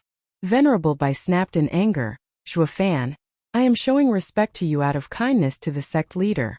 Don't push it." "Did I? Have I slapped Venerable's faces?" Zhua Fan snickered. "That guy bitch-slapped you for decades and yet you still want to be his errand boys. While I haven't been in the sect for long and cared for your dear disciples, yet you want to make me the enemy while keeping him as your ally. Who's the excessive one here and who's despicable?" The two glared as their fists tensed and their beards shook. They soon had had enough. "Zhua Fan, enough of your taunts. All the elders and venerables of the inner sect are in this together. We rise and fall as one. Go back and tell the sect leader. Thank you, but no thank you. Now don't be too hasty. Aren't you all fighting to get the same thing, resources? But did you ever wonder that once all this blows over, if they'll get the pie while you get the scraps? When the inner sect is finished, we won't even have the scraps." Venerable Bai was finally honest. Zhua Fan smiled, having got what he wanted. "I can give you what you want. Since the inner sect has no scraps, you are welcome to join the labor office to revel in a juicy pie." "What?" The two shouted their disbelief in unison. Zhua Fan said, "To be totally honest, the labor office is overcrowded and needs elders or venerables' supervision. If sirs find it appropriate, you are welcome to the labor office to take over." In plain words, sect leader wants elite labor office to become the new inner sect for raising elites. Even with how deep-rooted inner sect is, it'll only be a matter of time before it's empty. Venerable sure is in control of the inner sect. He gets the pie and you get the scraps. But by coming to the labor office now, you'll get the pie and he won't even get to touch the scraps. You do not have to stick with them. Come now and enjoy the most, or later and you get nothing. Their eyes twitching, the venerables' hearts shook. Sect leader wants a new inner sect. But the elite labor office is too fresh and who knows how long it'll last. The danger is high. Zhua Fan pierced their doubts with his sharp eye and revealed 2 vials. The two gasped at the thick miasma, even felt their blood flowing smoother. 10th grade pill. The heaven-reaching pill to be exact. Just a little token. Zhua Fan smiled. "If you still find it suspicious, you're welcome to get more people to join. For every elder or venerable coming to the labor office, I'll offer an 8th grade pill." 8th grade? Yes. Zhua Fan smiled. "Since you'll be the mediators, you'll receive a bigger reward for your efforts. The rest will only get 8th grade. But you better work fast, the spots are limited. What would I do with more elders and venerables than disciples?" The two came to understand Zhua Fan's true plan. He didn't just want to poach the inner sect's pillars, but its disciples as well and turn it into an empty husk. Such deadly tactics would leave the inner sect crushed and ruined. That being said, if some oldies and disciples jumped boat in favor of the labor office, then the inner sect would have no worth. By working in tandem, Sect leader and Zhua Fan will spell the end of the inner sect as we know it. Sitting here any longer would make us cannon fodder. Switching sides was a much more sensible choice. Since Zhua Fan and their disciples were close, the sooner they joined the labor office, the more benefits they'll receive. The two's eyes flashed and they nodded. We agree to join you and will even rope in others worthy of trust. Perfect, with the inner sect rotten, I have just the place for you to leave your mark. Welcome aboard. Zhua Fan's trademark evil smile was back in business. Chapter 574. Dragon Soul Rumor. Chapter 574. Dragon Soul Rumor. Master, you're back. In the demon scheming sect cemetery, Gui Hu Taiying, Kue Gang and Yuer were overlooking the four doors, while Elder Yuan took stock of the new laborers and sent them here. The once desolate and eerie cemetery had become a popular spot for eager laborers. Yuer cried out seeing Zhua Fan approaching. Kue Gang grumbled, Master, where have you been for the past 3 days? We've been working hard here and you were goofing off? It's wandering off. You better remember that, brat. Zhua Fan smiled and bopped his head. Kue Gang pouted in annoyance. Isn't that the same thing? Just where could you wander off in the demon scheming sect? Gui Hu hesitated before muttering, Steward Zhua, you said you'll let me stay by your side. Could you take me with you the next time you go? Ha ha ha. I know what you mean, but this time was different. Zhua Fan grinned. Besides getting the two venerables, he used the past few days to pay a visit to other known disciples Kue Lang, and Yu Ling pointed out. Poaching had become a walk in the park for him, knowing each side's reasoning fully well. And besides all that, getting the disciples had a far greater impact than some oldies. He didn't take Gui Hu since he was Grand Elder's disciple. While the guy came to him to train for the Double Dragon Gathering, he would rather play it safe when it came to pulling the carpet from under the other party. Gui Hu understood his reasoning and nodded. Elder Yuan spoke up, Steward Zhua, for the past few days, the line of inner and outer disciples has been thinning. Of no importance. It's up to them if they want to come or not. We can't force them. Zhua Fan waved his hand and turned to Gui Hu's group. What are you four standing around for? Get back to your stations. And you, Gui Hu, keep that heavy savage energy hidden. You need to show restraint. That's why I've placed you here to supervise, to train your heart and learn restraint. They all nodded and returned to their posts. Only Elder Yuan remained and smiled at Zhua Fan. He knew Zhua Fan only said it for the four kids' sake while he had a different intention. Sure enough, Zhua Fan began with a sigh. Young ones are too green in handling affairs. It's not that I don't trust them, but fear they will be rash and expose your plan. I know, haha. Elder Yuan laughed. Zhua Fan said, Elder Yuan, I've been running around the inner sect these past few days and noticed that the old geezers are making a move to curb the disciples' new trend. They noticed our plan then. They have to get a grip on their disciples and no amount of effort on our part will change that. The sect's situation has always been up to the people's trend. Venerable sure is too sharp to not notice it. Elder Yuan turned heavy. Zhua Fan mocked, be that as it may, too bad the inner sect isn't so tough after all. The oldies are too much at odds with each other.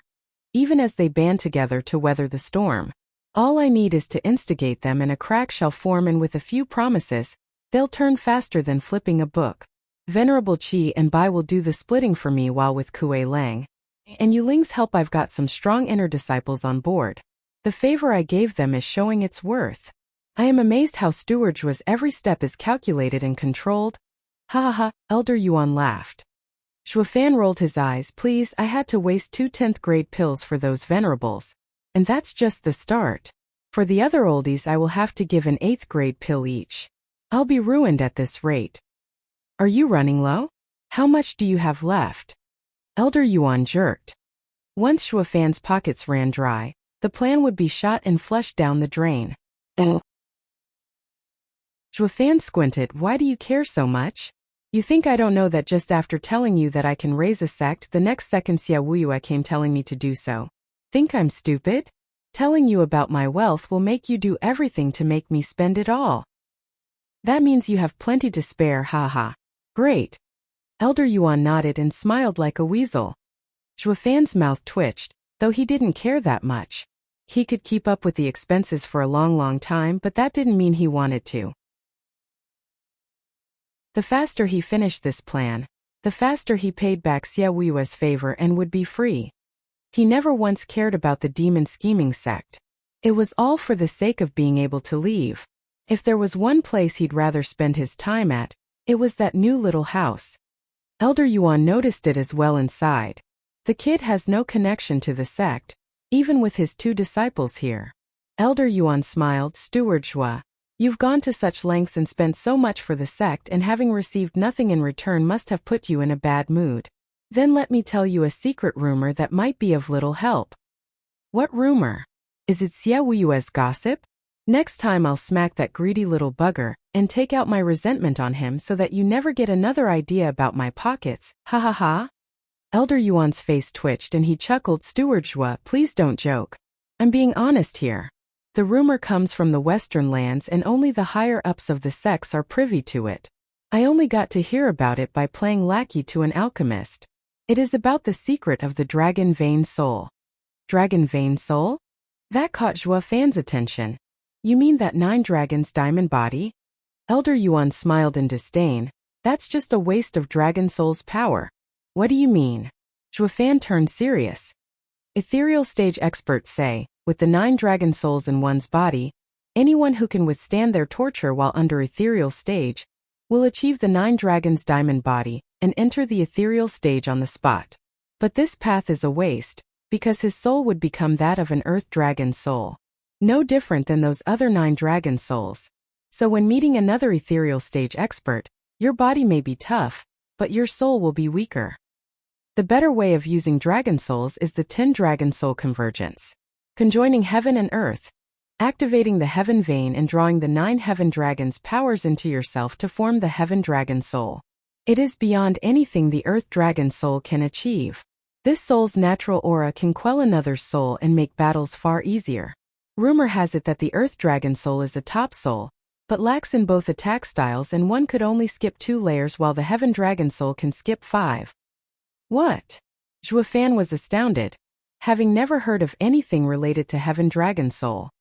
Closing his eyes, Zhuofan recalled the 9 Serenities secret records and its contents, but nothing about it was mentioned. Not even the 9 Serenities emperor knew, though there was one thing that drew his attention pertaining to the true dragon soul. Sacred Domain's dragon race had the dragon tomb where its generations were buried, and the dragon power ran strong. By using it to refine the soul, the strongest dragon soul would take shape. But that place was the dragon race's restricted area, under tight guard. Going there as anything but an ethereal stage was a death wish. While after reaching the ethereal stage, one lost a crucial chance to form their soul, so no one would think of going there to refine a true dragon soul. But from Elder Yuan's words, this heaven dragon soul sounds like a soul formed by refinement of the dragon tomb's dragon power. I can't steal it in the sacred domain, but I can in the mortal domain. Elder Yuan knew he was puzzled and continued. The 10 dragons open the heavens and provide one with the timing to enter the ethereal stage. Though lacking in the 9 dragons' diamond body's toughness, it matters not when soul is all that counts in the ethereal stage. In the western lands we are in, only double dragon sects exalted double dragon managed to achieve the heaven dragon soul.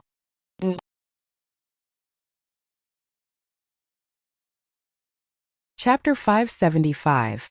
Explosive. Chapter 575. Explosive. Exalted double dragon. Zhuofan raised an eyebrow.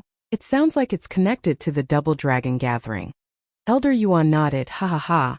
The double dragon gathering is something double dragon manor set up. You'll know of its importance in due time. Exalted double dragon is the leader of double dragon sect.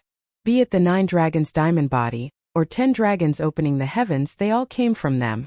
It is the source of the highest martial arts in Western lands. Calling them the top of Western lands isn't without reason. What about Danqing Shan then? Wasn't he the best in Western lands? Zhuofan asked. Elder Yuan shook his head. What if I told you Danqing Shan was Exalted Double Dragon's only disciple? Danqing Shan came from Double Dragon Manor. Those 2 were visionaries that never took disciples. Even to otherworldly talents, all they did was guide them. the only exception being Danqing Shun, the genius seen once every 10 millennia, to whom they both poured their heart and soul into teaching. He exceeded his masters and became the best in Western lands.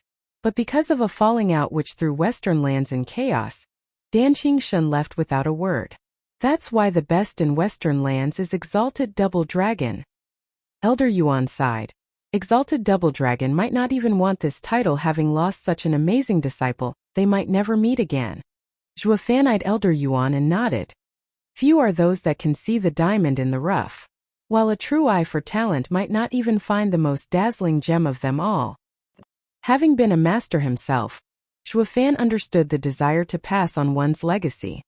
Elder Yuan calmed his sorrow and said, Steward Zhua, by seeing the earth dragon soul on you last time, I surmised you'd want to attain the 10 dragons opening the heavens. The dangers are great and even your soul might be at risk of annihilation from the dragon power. But with your talent you can give it a try. It's lucky that you're in the profound heaven stage, and will take some time to reach ethereal stage. Just gather the 10 dragon souls. I got 9. Zhuofan scratched his head. Elder Yuan was flabbergasted. Why, you have 9 earth dragon souls, all tucked away in my body. Now all I have to do is get the 10th and see if the 10 dragons opening the heavens is worth it. Zhuofan rubbed his chin in thought, disregarding the incredulous look from Elder Yuan as he said, You have 9 dragon souls inside you, yet you still have not refined them? Don't you fear being devoured? By who? Those cowardly reptiles. Zhuofan snorted and revealed the azure flame. Elder Yuan, I've told you before. This soul flame targets the soul. I just use it to turn those reptiles into meek little earthworms. You might as well say they're sealed. Zhuofan grinned and Elder Yuan was speechless.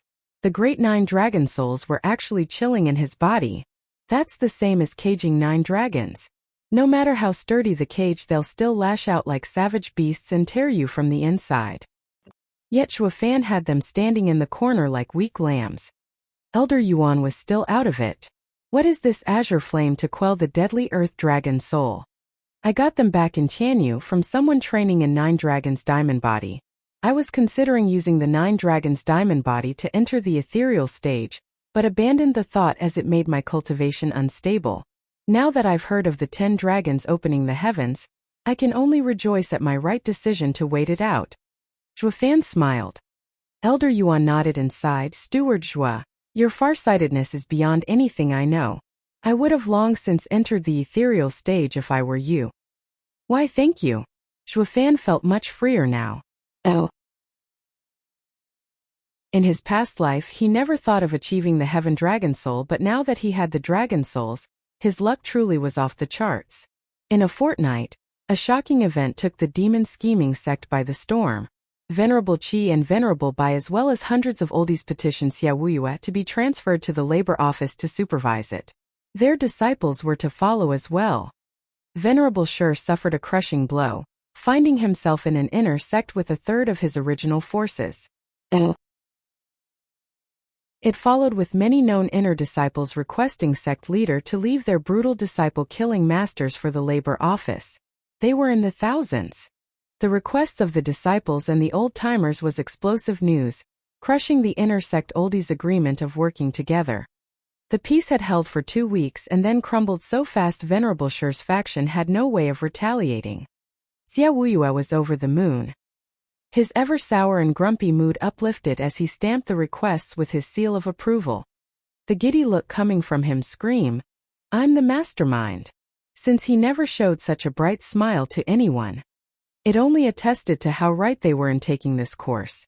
With the sect leader behind them, their ex-masters couldn't touch them.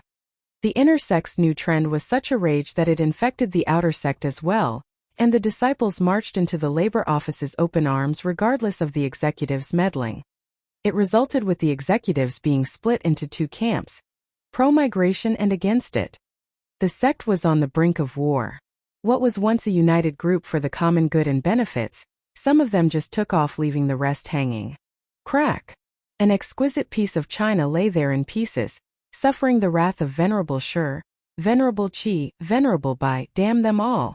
They threw us all away and went to that damn labor office in public. The inner sect's rise and fall depends on all of us. The two might hate us, but they aren't so stupid to not see the bigger picture. Why then? Grand Elder mused. Venerable Shi's face was a mask of rage, panting and confused how it had come to this. Second Elder rushed in with panic. Those that have changed sides in public are all tied to those wretched venerables. While Kuei Lang, Yu Ling and a few other known disciples organized in secret and waited for the right chance to explode into action. They played us. What's the use of stating the obvious now? I only want to know who put them up to this. It's been so long under wraps that it had to be premeditated, but sect leader's character is known to be watched within the sect. No one wants to play with the bull and get the horns. He always does things with an iron fist and forgoes subtleties. Who is responsible for setting them on this path? Find him out. Venerable Shi glared at the second elder. Shuddering, the old man reported, Venerable Shi, I have been listening, and sect leader isn't the one who got them to act. It was Zhuo Fan, the one everyone calls Steward Zhuo, the founder of the elite labor office. The same one who interfered with the inner sect competition? Venerable Shi asked. Second elder bobbed his head. Yes, him. They say he is incredible. A power unlike any profound heaven cultivator should have. We've caught a glimpse of it in that ring. But what is even more frightening is his calculative mind. His insidious plots, paling even sect leaders. While sect leader uses force, he employs a softer touch. The carrot and the stick. Besides the two venerables, regardless of who he meets, elder, venerable or disciples, anyone who had even a modicum of discontent with us were incited to turn on us. Through rewards and threats, they all caved in the end to his mind games. How is it that you know so much about what they talked about? Venerable Shi eyed him. Second elder sighed. I went to visit an elder that switched to the labor office to find more information, only to be cursed and berated. Saying something about taking his female disciple a decade ago, and that I even flaunted it in his face. That we are now enemies. He also has a vile temper, and in his rant he revealed how the kid antagonized him against us with a few honeyed words. I then realized that the kid not only uncovered past grudges but also gave them an 8th grade pill. I reckon that was what sealed the deal. An 8th grade pill. Why didn't he come to me as well? I'd come willingly. Second elder sighed in greed. Venerable Shi snorted. Why would he come to you when he was after those unreconciled people? He'll never trust you, knowing you stuff your pockets by emptying mine.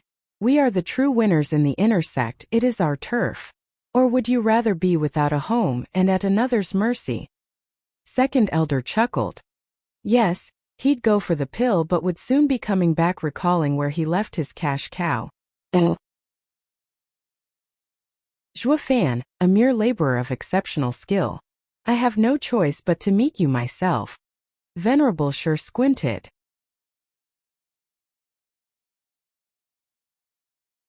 Chapter 576 Warning.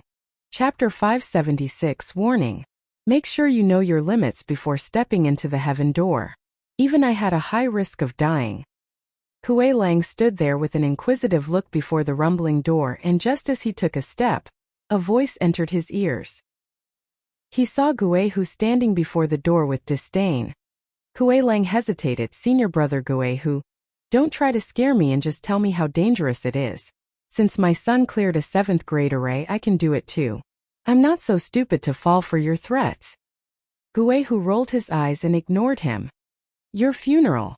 Kuei Lang was stuck between advancing and retreating. It was then that Kuei Gang rushed over. Don't do it, Dad. You'll die. Even senior brother Guei Hu had to pay a heavy price. Kuei Lang was scared away. You mean he was serious? Is this 7th grade array that deadly? Master has set it up specifically to test elites. It's unlike the one I trained in. Kuei Gang nodded with a serious look. His brow soaked, Kuei Lang sighed and wiped it, before going for the earth door and asking, Son, is this safe? This one's easier. Senior brother Taiying cleared it at the peak profound heaven stage. If I can't get a 7th grade demonic treasure, I guess 6th grade is better than nothing. Kuei Lang grinned excitedly. In his charge for the door he heard a wail coming from it. Son, this one isn't easy either, I see.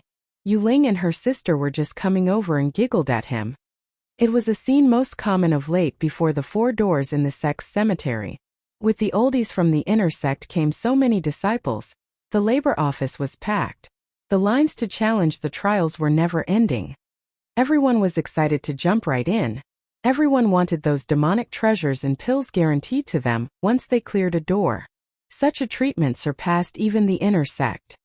The oldies were giddy too. The easier the gains for their disciples, the more they got in the end as well. The greed was so thick in their heads that they'd be testing themselves too if they could, just to get those goodies. Venerable Bai nodded again and again with a smile.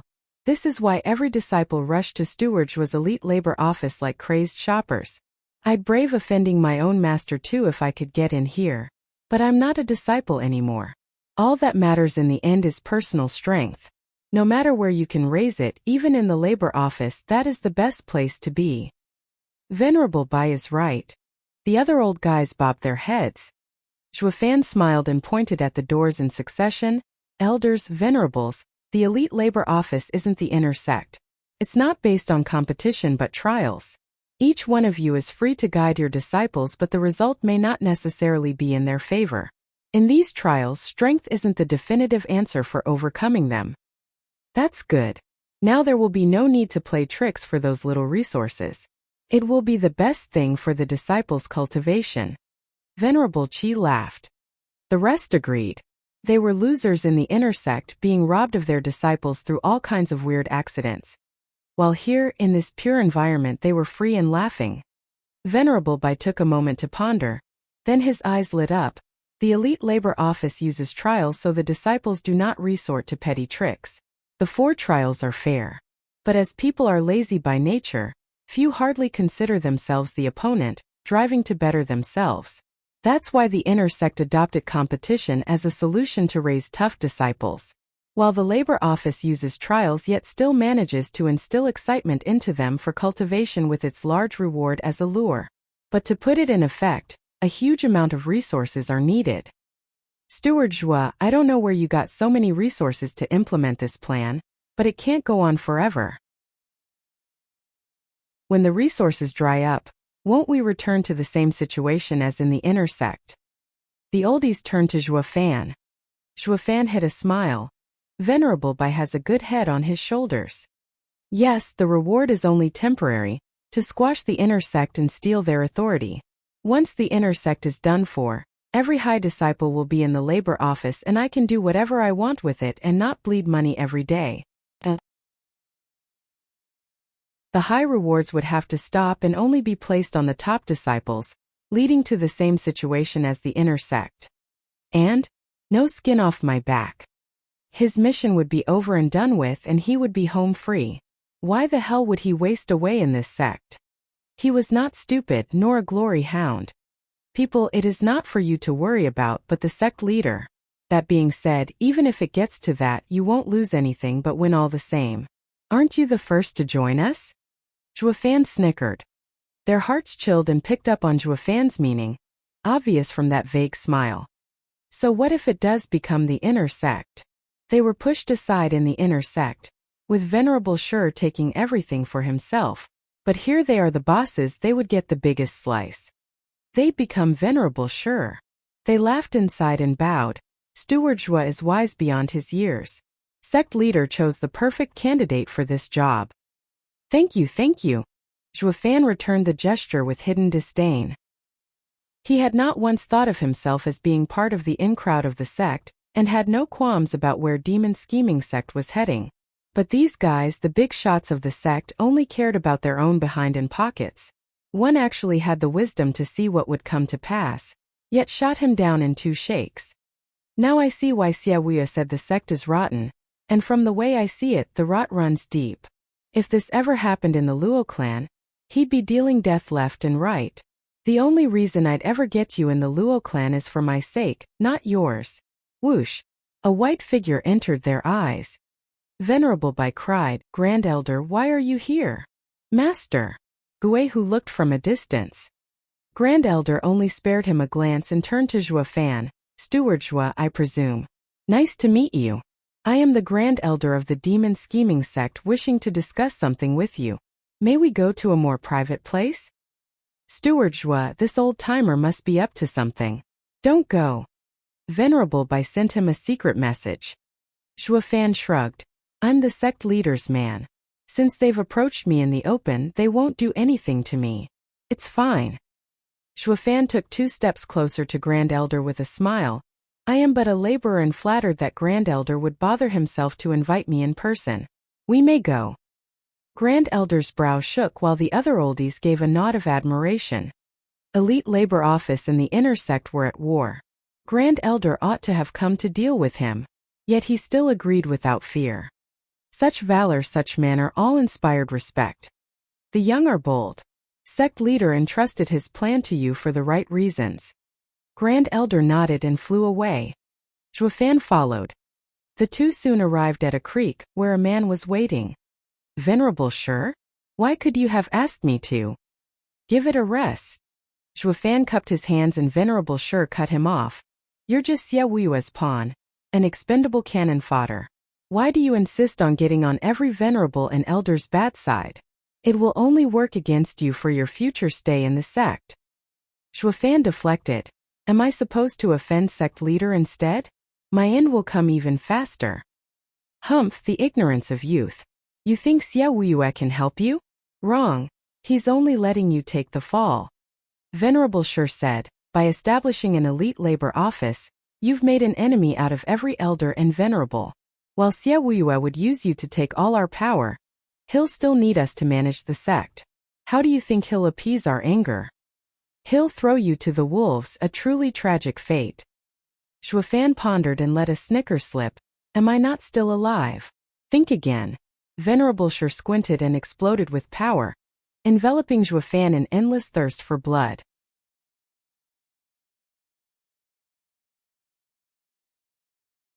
Chapter 577 3 Fiends of Hell. Chapter 577 3 Fiends of Hell. SSS. Zhuofan faltered back 3 steps with a frown and a pained look. Venerable Shi's soul pressure felt like the whole world was on his shoulders, and he almost activated Azure Flame's self-defense. But Zhuofan chose to bear it, staring defiantly. Venerable Shi's eyes shook with surprise and wonder from his tough character.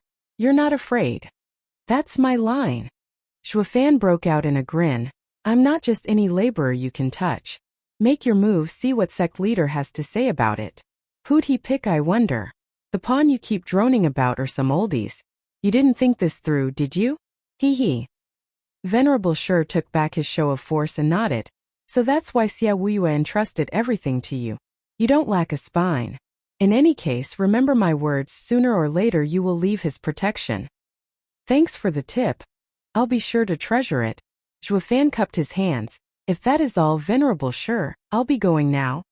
Venerable Shi's eyelids twitched, but he waved him off in the end. Zhuofan smiled and flew away. Grand Elder sighed. He sure is something. Just a profound heaven stage in cultivation, and yet could hold his own under your soul pressure.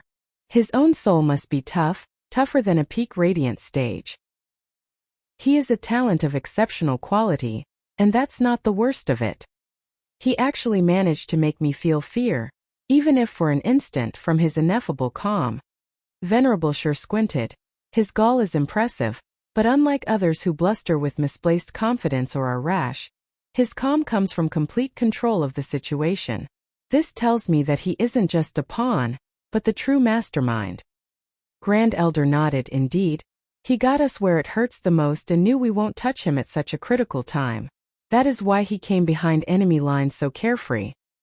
He is of the leading stock, and may even be the next sect leader.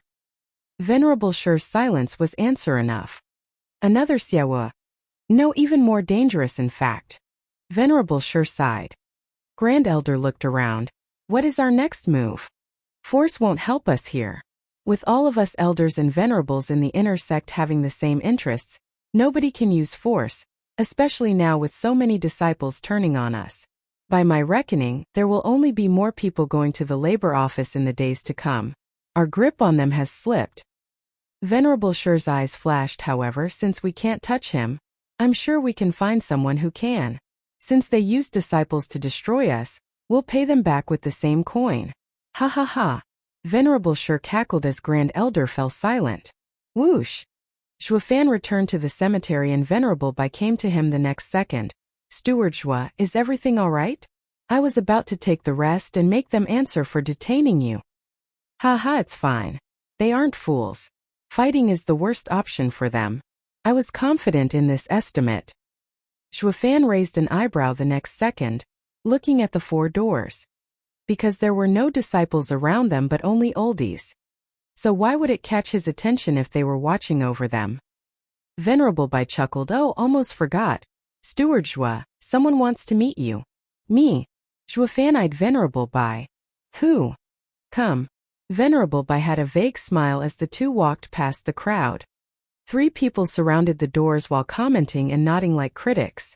One was a portly man in yellow, wobbling his lard ass in excitement. The second was a lanky man with a face in a perpetual frown, while the last one was an impeccable gentleman. Though his attire spoke of his grace, his face was a thorough disappointment due to his plain features. The trio were escorted by the oldies as if the sect leader was coming for inspection, hanging on their every word and sucking up to them. Venerable Bai chuckled. Venerables, Steward Zhua has come. Whoosh! The wobbling butt froze, and the jiggling belly twisted around to let the guy see Fan. Fan, we meet at last. The incoming bear hug grew bigger and bigger as he laughed. Ha ha ha, genius, join our elite area. Wait, hold up, who are you, sirs? As the fatty was barreling for him, Fan waved all over the place. Venerable Bai smiled. Steward Zhua, they are elite instructor venerables Fiend Yang, Fiend Yin and Fiend Gui. They go by the name 3 Fiends of Hell. Along with sect leader back in the day, they went by 4 Fiends of Hell, geniuses who survived the Double Dragon gathering. A real man does not boast. Venerable Bai. Don't do that, ha ha ha. The fatty waved at him to stop with a smug face, reminiscing about the good old days. Fan chuckled inside. What's so great about coming back alive? Is that something to take pride in? Or is Double Dragon gathering such a hellish place that even keeping your life is commendable? The fatty caught Fan's doubtful expression and his smile froze. The other 2 sighed, knowing full well that it was hardly something to be smug about, though it didn't make coming out alive from that deadly place any easier. Fan cupped his hands. Venerable sirs, to what do I owe this honored visit? Fiend Yang was the one to reply. Fan, you've done a great job with the Elite Labor Office. Sect leader is so proud that he had us come here to tell you that besides the set of demonic treasures you owe him, you are to make 3 more for each of us. Fan was crying. Venerable sirs, aren't you getting it all wrong? After commending and lauding me, you should be rewarding me and not asking for more things from me. The trio laughed. The fatty waved his hand. Haha, you can't even take a joke. Sect leader has decided that these disciples can become the pillars of the sects in terms of quality and quantity. Hence he will allocate half of the inner sect's resources for training these budding experts. In addition, you'll have elite spots as well, but it will depend on their strength to take as many as they can. Say what? The oldies were over the moon. They figured this might happen, for the Elite Labor Office to become the new inner sect, but that was going to be much later. Yet fortune smiled upon them, with the sect leader coming to this decision overnight. And by the sound of it, they'd get all the elite spots as well. It only spelled the end of the inner sect. They all quaked in excitement and shock, happy that they made the right choice in jumping ship. They could practically see the future of the Elite Labor Office, under sect leader's grasp, but with plenty of resources going their way since they were the first wave of oldies to join.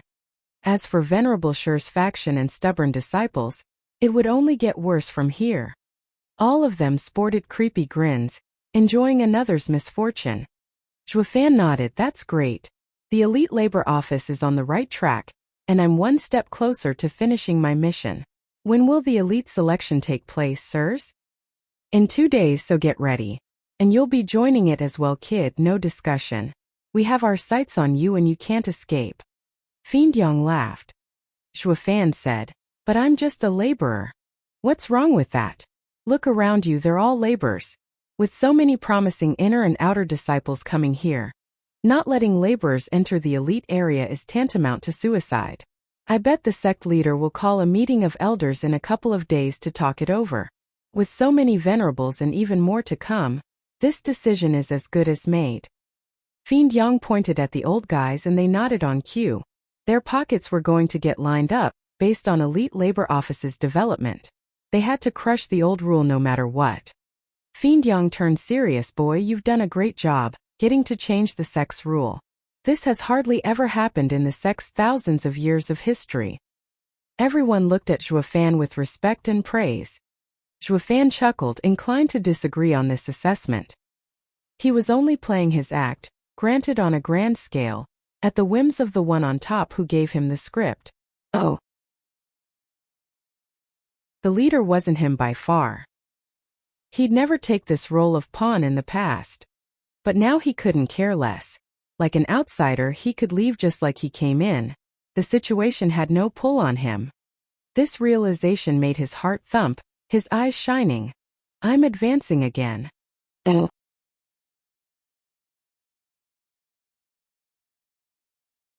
Chapter 578 Seclusion. Chapter 578 Seclusion. Then Zhuofan went through a long and equally pointless discussion with the three venerables before finally leaving. Yet not before giving repeated warnings about their share of demonic treasures. Zhuofan kept silent. Wasn't it just a joke? I was never going to give Xiaowei anything, not to mention you. Zhuofan smirked, having had enough of their senseless banter and left as well, not before warning Venerable Bai. I have crucial matters to attend to. I'll leave you to handle the elite selection. Steward Zhua, we are now elders of the labor office. We will do our very best. Venerable Bai smiled. At long last Zhuofan felt the weight on his shoulders slip off. With perfectly capable managers around, he needn't worry about this place. Freedom. Zhuofan flew away in his newfound bliss, back to the shabby labor office place where he stayed. Elder Yuan was still looking after the laborers' cultivation, those that had yet to enter the elite labor office. These youths had never taken the old man seriously so far. He was so old yet much weaker than everyone else. Why should he look after us? But since he had Zhuofan on his side, everyone showed respect. Elder Yuan watched the laborers with the same attentiveness as his grandsons. There's still 2 years until the next Azura circle. Work hard and you can enter the elite labor office, freeing yourself from such an agonizing fate. The disciples nodded. Zhuofan took a deep breath and nodded as well. Elder Yuan's wisdom was boundless, earning his admiration as well. The old man ought to be getting cocky now that he had a big shot on his side. Yet reality showed otherwise. All that power did not get to his head. He was only becoming kinder and more nurturing. Zhuofan swore he had never seen someone's heart reach such a deep level in the countless experts he had fought. Not once. All that held Elder Yuan back was his poor foundation and interference for living up to his glorious potential. Anywho, the heart is what it all came down to for experiencing the world in all its nuances. If the old man had been a powerful genius, getting his heart to reach such a deep level would be a truly difficult task. You can't have your cake and eat it too. Or having them both would uplift one to heaven. Zhuofan came to see Yun Xuanji's words through a different lens. The ex-demonic emperor had a stale life, filled with fighting and killing and comprehending the demonic way. It was for this reason that becoming even a saint was out of his reach. Upon finding the 9 Serenities secret records, he thought his chance had come. But now it dawned on him that this rebirth was his true chance. Heaven offered him a second chance at walking the demonic path, in a more profound and intricate way, that his past self could never tread. Steward Zhua, how come you're here? Elder Yuan broke him out of his rumination, having come over with the same flattering smile he had when they first met. Zhuofan saw endless wisdom in that smile. The weak had their own path of survival. It was something that he despised but now saw the truth behind it. Holding his heart, Zhuofan smiled. Elder Yuan, I am on the verge of a breakthrough. Could you tell me of a quiet place with no interferences? Weren't you advancing like it was nothing so far? Why are you so serious this time? Elder Yuan asked. Zhuofan shook his head. I can feel that this time will make me sore. I must get ready lest I come to regret it for as long as I live. Then we can't have you disturbed. That is a warning coming from your heart. Elder Yuan turned serious and then gave Zhuofan an odd look. Why are you so calm then? Even I am worried sick for you. Ha ha ha, no matter how crucial it is, be it success or failure, I can only do my best. Worry will only drag me down. Just doing my best, to glean into heaven and follow my heart. Elder Yuan approved. His heart has reached the blasé level. With such a heart, no demon will corrupt him. This is good, but the warning from the heart will pose some trouble. He should be fine. Elder Yuan's eyes flashed and he smiled. Steward Zhua, you've come to the right person. Having been in the demon scheming sect for so long, I know many secluded areas. Some not even the sect leader or elders are aware of. Come with me.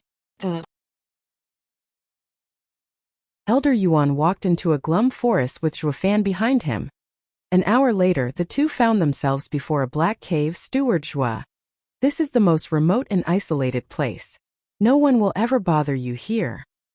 But it's hardly far. Zhuofan entered the cave to find a stone bed, wooden rack and a table, as well as a night pearl in neat order. Someone was living here, obviously. Did someone else cultivate here? Elder Yuan shrugged. Yeah, but he has long since sacrificed himself for the sect. It is the same alchemist I worked under. He likes peace and quiet, so he made a cave here to cultivate away from the ruckus of the sect. Best thing is that no one knows about this place. Why is everything so clean then? Someone lives here. Zhuofan frowned. Elder Yuan dismissed his worries. How can that be? I've only kept it clean for the memory of our times working together. You can break through in peace here. But, come on now, don't you trust me? It can't get any safer than this. You stay here while I activate the defensive array, and no one will disturb you. Elder Yuan stopped any more questions from Zhuofan and ran like the wind, leaving him looking around anxiously. What if the owner comes back? I must get to the bottom of this before I can stay here. As he walked to the exit, the entire cave shifted with a hum as it was enveloped in hues of green. Zhuofan's heart jumped and knew he was in a barrier. But as an array grandmaster, he noticed this was a soul barrier, one set up by an ethereal stage expert. Are ethereal stage experts trying to hold me back? Elder Yuan giggled. Steward Zhua, make yourself comfortable and focus on breaking through. No one will bother you, or do you still doubt me? Zhuofan's eyelid twitched and he shook his head at the soul barrier. He could have popped it open if it was just a simple array with his eye, but since an ethereal stage expert used his soul to supplement it, he was stuck. Unless he became stronger, which was not possible. Left with no choice, he chose to gamble and have faith in Elder Yuan. What man proposes, God disposes. Elder Yuan, I sure hope you are worthy of my trust. Zhuofan shrugged and went back inside. Elder Yuan chuckled with a shake of his head. Then his eyes took a somber look. What are you all doing here? Make sure the kid's not disturbed, not even by the sect leader. Yes, sir. An old voice replied and the barrier rippled once and vanished. Meanwhile, three fiends of hell and Xiaowiwa were discussing in the Great Hall when to give elite labor office those elite spots when they felt the sudden power spike. They rushed outside the hall. 5 green beams pierced the skies from within the forest before vanishing. And with them so too did a patch of trees. Fiend Yang cried, I isn't he that? Impermanence 5's vicissitudes barrier. Fiend Yin frowned. Fiend Gue closed his fan, that means. High Venerable. Xiaowiwa's eyes flashed with doubt. In seclusion, Venerable Sure showed a twisted smile from a mountain in the inner sect.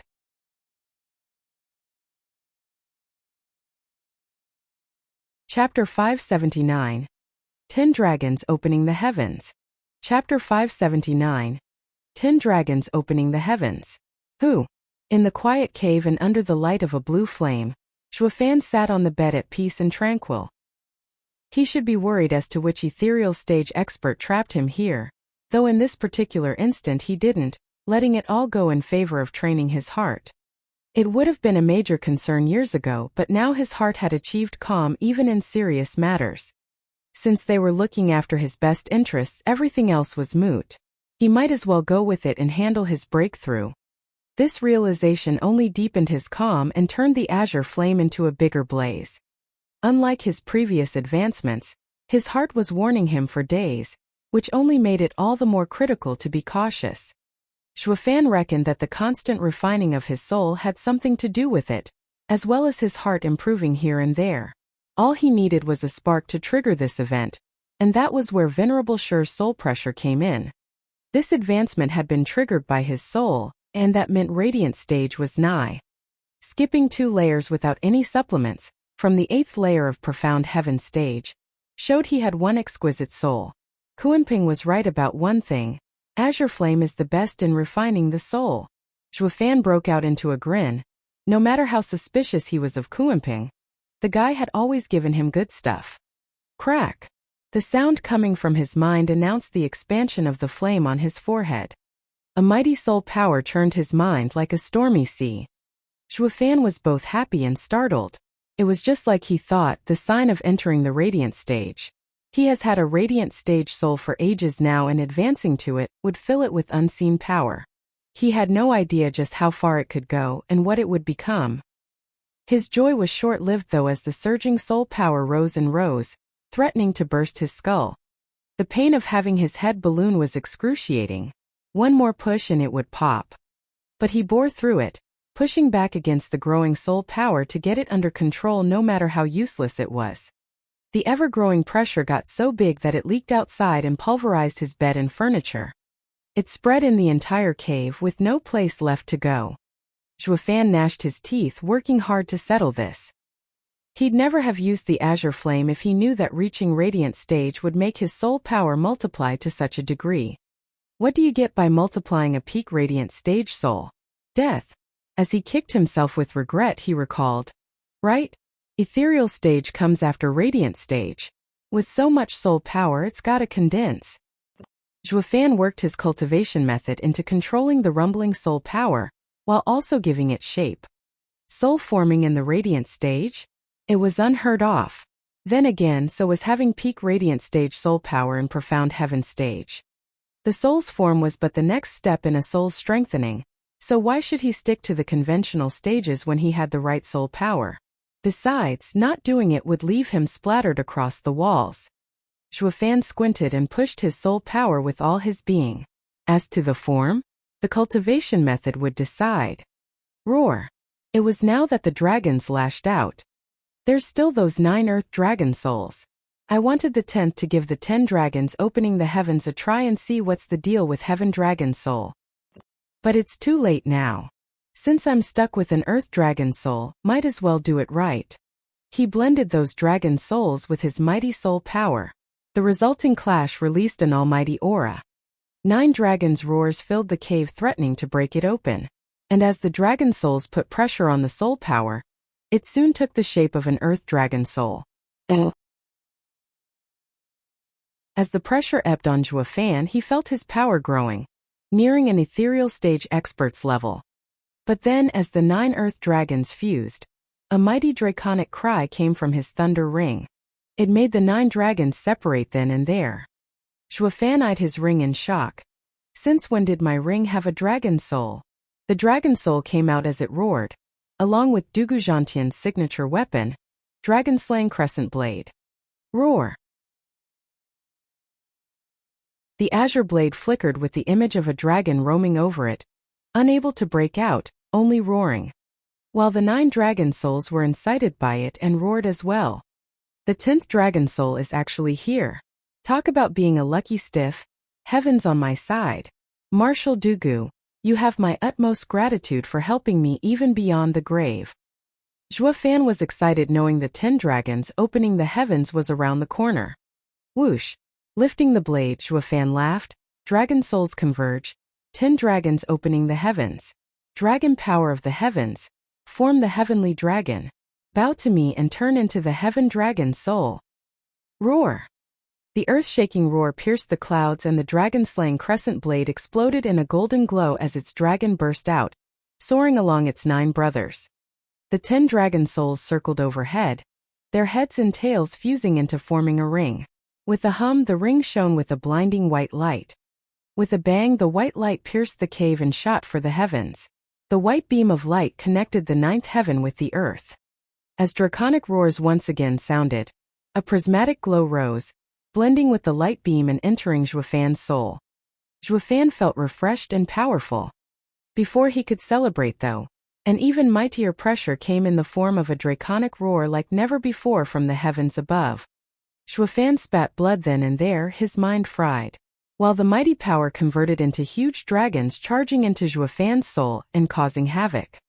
The excruciating pain made it feel like his mind might crack, his jaw shattering from grinding, but he steeled himself through it, forcing down on his soul in an attempt to quell the dragons from the heavens. No matter how futile it was to control even one dragon's heavenly power. Zhuofan had decided to stake it all. Somewhere else, a huge eye opened in the darkness surrounded by flames and purple lightning. Humph! A human dares to draw on my dragon tomb's dragon power? It would rather devour you than let you form the dragon's soul. Master, there are oddities among humans as well. Exalted Double Dragon did form the heaven dragon's soul after all. A young voice echoed. The huge eye mocked. Those in this world that can actually take my dragon power can be counted on one hand. Humans never know their limits. You say Exalted Double Dragon formed a heaven dragon soul, but do you know how many countless others have tried and failed? The youth was speechless. The large eye continued. Forming one of my dragon souls is a human's gamble with his life on the line. If it weren't for me being trapped here, you wouldn't even have that. Yes, master, but since it's so dangerous, do I have to go through it as well? Spare me with your excuses. Since you've caught my eye, of course you'll succeed. Or do you compare yourself to those village idiots? Only with my help will you ever succeed. Master, I'd never go against your will. I don't want the master to burn me alive. The youth panicked and steeled his determination. The huge eye said, you better have at least that much bravery, or even if you flee to the sacred domain, I'll even risk being found out to tear you piece by piece. Now are the 10 earthworms ready? Master, they're earth dragon souls. They're nothing but earthworms to me. All right. As you say. Along with the youth's wry smile, draconic roars echoed.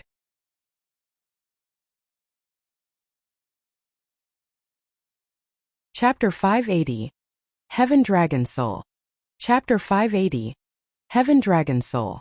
Rumble. A flashy beam of light pierced the cave and shot into the sky, and there was nothing Impermanence 5's barrier could do to stop it. Then came a huge pressure from the heavens and the draconic roars assaulted this barrier, making even these seasoned experts bleed from the mouth. With the shaking of the ground and the sect around them, they found it impossible to maintain the barrier under such might. What the hell is this kid doing in there to make such a scene? In the sect leader's hall, Xiaohui shook and walked out, frowning at the beam of light. The High Venerable must have reached a crucial step indeed to enter seclusion. Venerable Sure in his little courtyard flew onto his roof and ruminated on the changes. Ha ha ha. No matter what fancy method High Venerable is using, the least of all it'll keep him busy and out of my hair. Ha ha ha. The whole sect was roused awake by the sudden commotion, the beam of light grabbing their attention. Everyone looked on with shock and doubt. What is happening? Whoosh!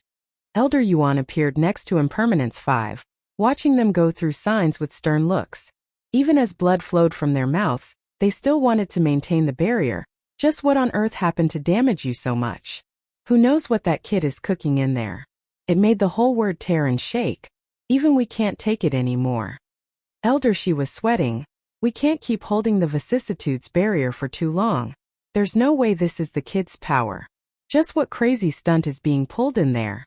Elder Yuan's brow shook, turning from the weary elders to the beam of light and the draconic roars. Adding the dragon power into the mix, his reaction grew more flabbergasted by the second. Why, you mean to tell me he's forming the heaven dragon soul? Is this the 10 dragons opening the heavens? That's impossible. Impermanence 5 cried together, with Elder She speaking for all when saying, he went in as a profound heaven cultivator. The most this advancement will take him is the radiant stage. Ethereal stage is too far away to condense his soul. Elder Yuan's eyelids twitched, shaking in confusion, but his eyes gleamed. I don't know, but it's following the legend of the 10 dragons opening the heavens. The next step should be the prismatic glow and the descent of the dragon soul. Others might come here and greed and interfere. Impermanence 5, we must stabilize the barrier and hide it. Elder Yuan's power exploded and a yellow glow came out from his body along with a draconic roar.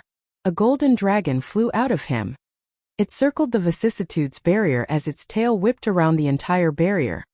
The great power of Earth seeped into the barrier while Impermanence 5 made signs before relaxing at last. Earth Dragon Soul, Crouching Dragon Seal. Elder Yuan shouted. Whoosh! The beam of light vanished and the earth calmed down. The audience ended up scratching their heads. What? It's over. Break it up. That is a restricted area. Venerables and elders came to restore order by the order of sect leader. There was no need for him to say anything.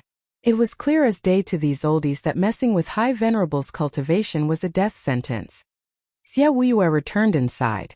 High Venerables' cultivation has succeeded and now comes a period of acclimatization. Venerable sure smiled. It's over.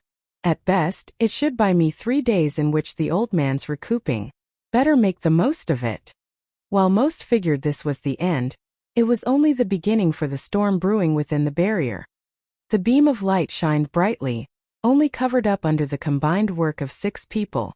Following the constant heavenly draconic roar, it went just as Elder Yuan said, with prismatic lights following the beam and into Zhuofan's cave. Images of dragons with fangs and claws roamed the beam as they tried going inside. This scene shocked them silly. The kid's actually forming a heaven dragon soul. Ha ha ha, genius I tell you. He's the second one in Western lands to form his soul so early. Our demon scheming sect finally has such a genius, ha ha ha. Heaven is with our sect.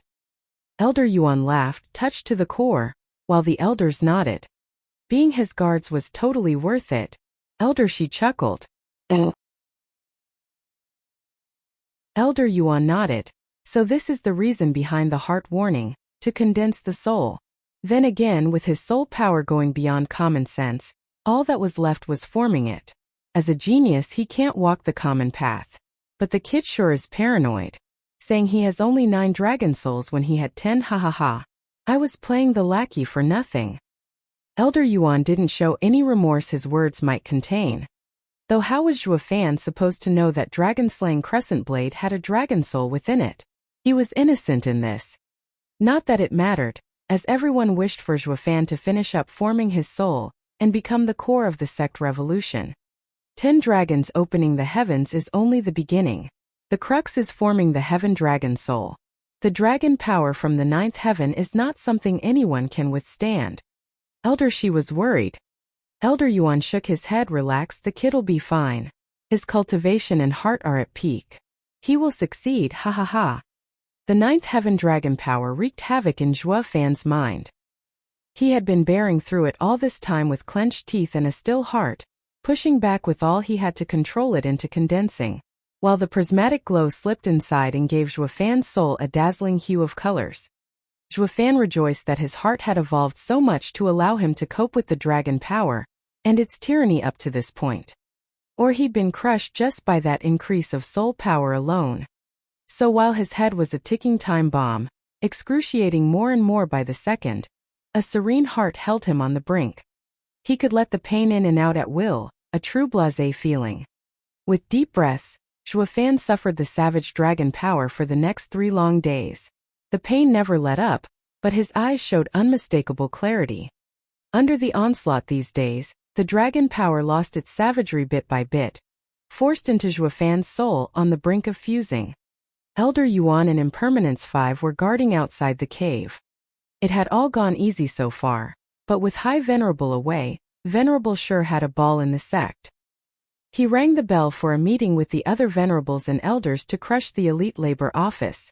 Xia Wuyue mocked him while relaxing in his throne, totally content. And why wouldn't he be, when dozens more oldies had defected for the labor office?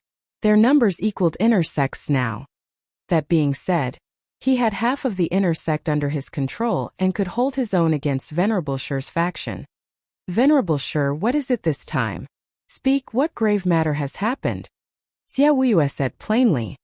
Venerable Shi said, Sect leader, I propose the dissolution of the elite labor office. Why? It's against regulations. A laborer must do what he's entitled to. With the inner and outer disciples going there is totally inappropriate. Venerable Shi said. Xia Wuya chuckled, letting Venerable Bai speak. A demonic sect holds strength supreme. For all the disciples to run to the labor office, it only goes to show how weak the inner sect is. Shouldn't it be the inner sect getting dissolved instead? Ha ha, true. Xia Wuya laughed. The great hall used to have sect leader and the rest, both sides eyeing each other like wolves, reduced to hating him in the fight to fill their pockets. Alone and weak, all he could do was put up a tough front before these old-timers. While now he had split their interests and got some on his side. This was the feeling of having a grand plan come to a head.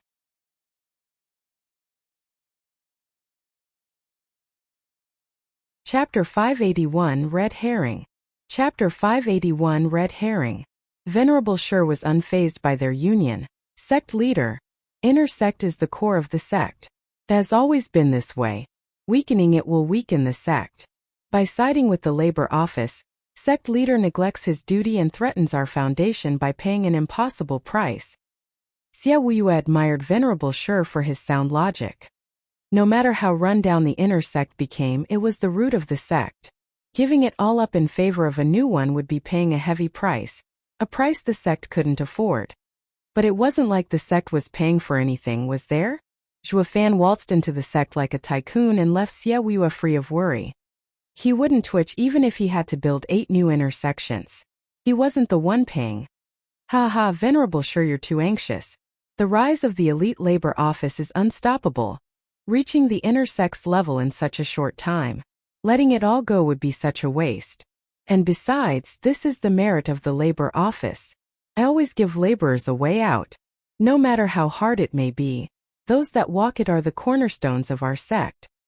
Xia Wuya squinted. Since we're all here, I propose we make an exception to the rule and turn laborer Zhuo Fan into an elite, on account of his outstanding contributions. What do you say?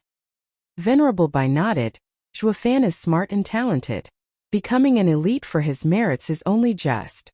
I also propose that the labor office with its strong disciples is entitled to vie for the elite spots. It would be such a waste of talent to leave them there. Yeah, please allow it, sect leader.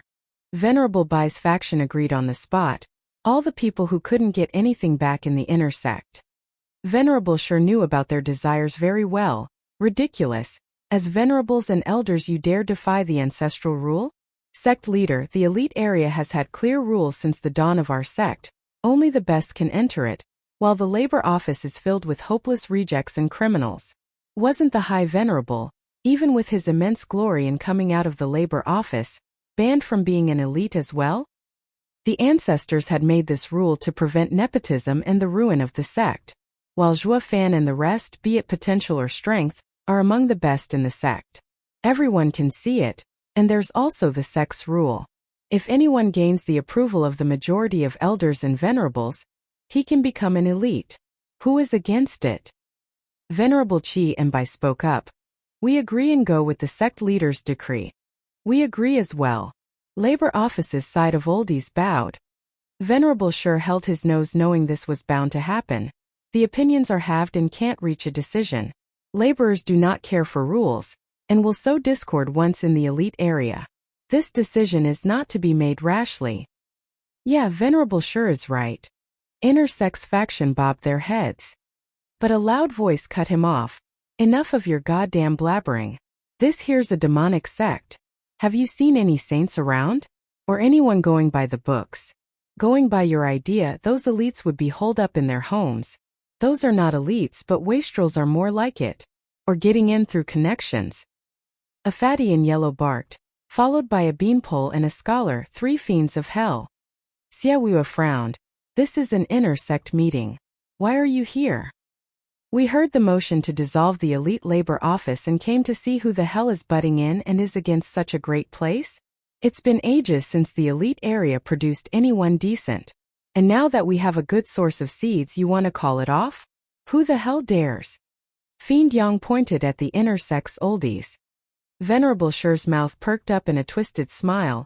He signaled the second elder and he snickered inside too. Xia Wuya was puzzled. Who told you that?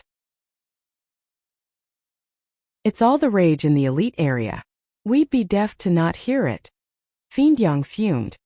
Xia Wuya was curious. The elite area is talking about it? But they only just mentioned it.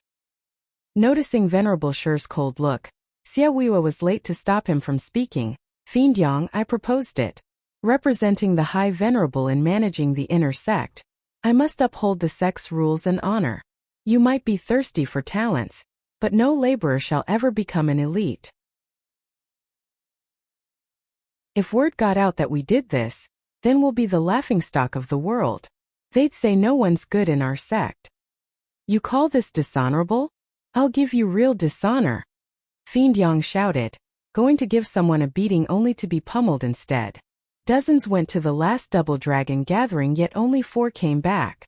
That's dishonor when? Fiend Yang began recounting the past. Fiend Gue and Fiendine were crestfallen every time they heard it. That time was simply horrible. Venerable Shi showed a smug look, sending a message to the second elder. I just knew he'd go on and on about pointless history. This should give us 2 hours. Ha ha ha, brilliant Venerable Shi.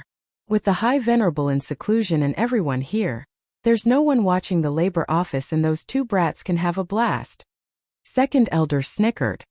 Venerable Shi's eyes flashed, while Xia Wuya was getting more and more suspicious. What's the old-timer up to? His proposal is useless, so why does he still insist on it? Meanwhile, at the cemetery's most popular attraction, a man and a girl appeared.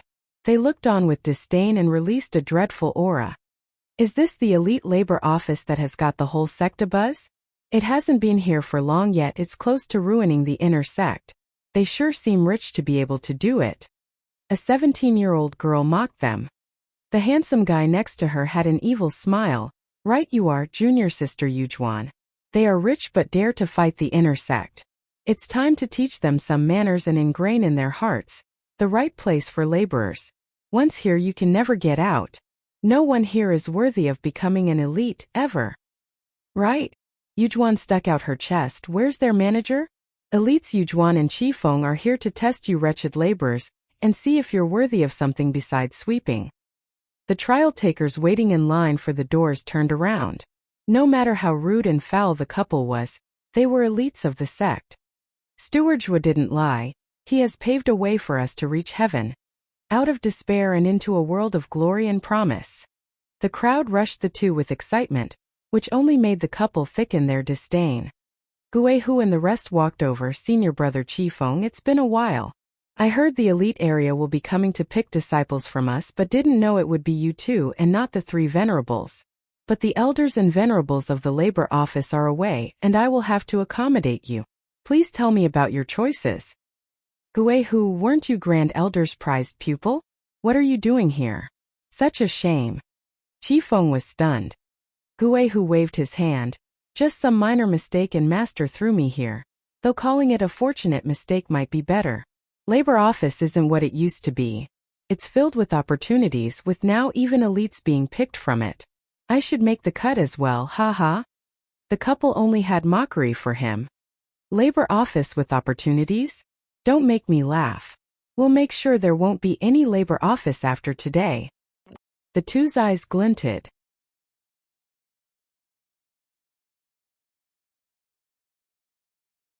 Chapter 582, Feud. Chapter 582 Feud. As I live and breathe, Peng Yujuan. Taiying roared with rage at her sight. Yujuan scoffed, Senior brother Taiying, even you ran to the labor office? Well, you are made for this place. Of all the places in this world, this filthy place is the only one to accept someone like you. Peng Yujuan, we all know exactly what happened. Just a 4th layer of radiant stage, yet got into the elite area? It only proves that you were up to something, just like last time. Taiying snorted. Yujuan mocked without a care. My grandpa is the 7th elder. No one will ever mess with me. No inner or outer disciple. Only an ignorant nobody like you. A mere top outer disciple would be dumb enough to mess with me.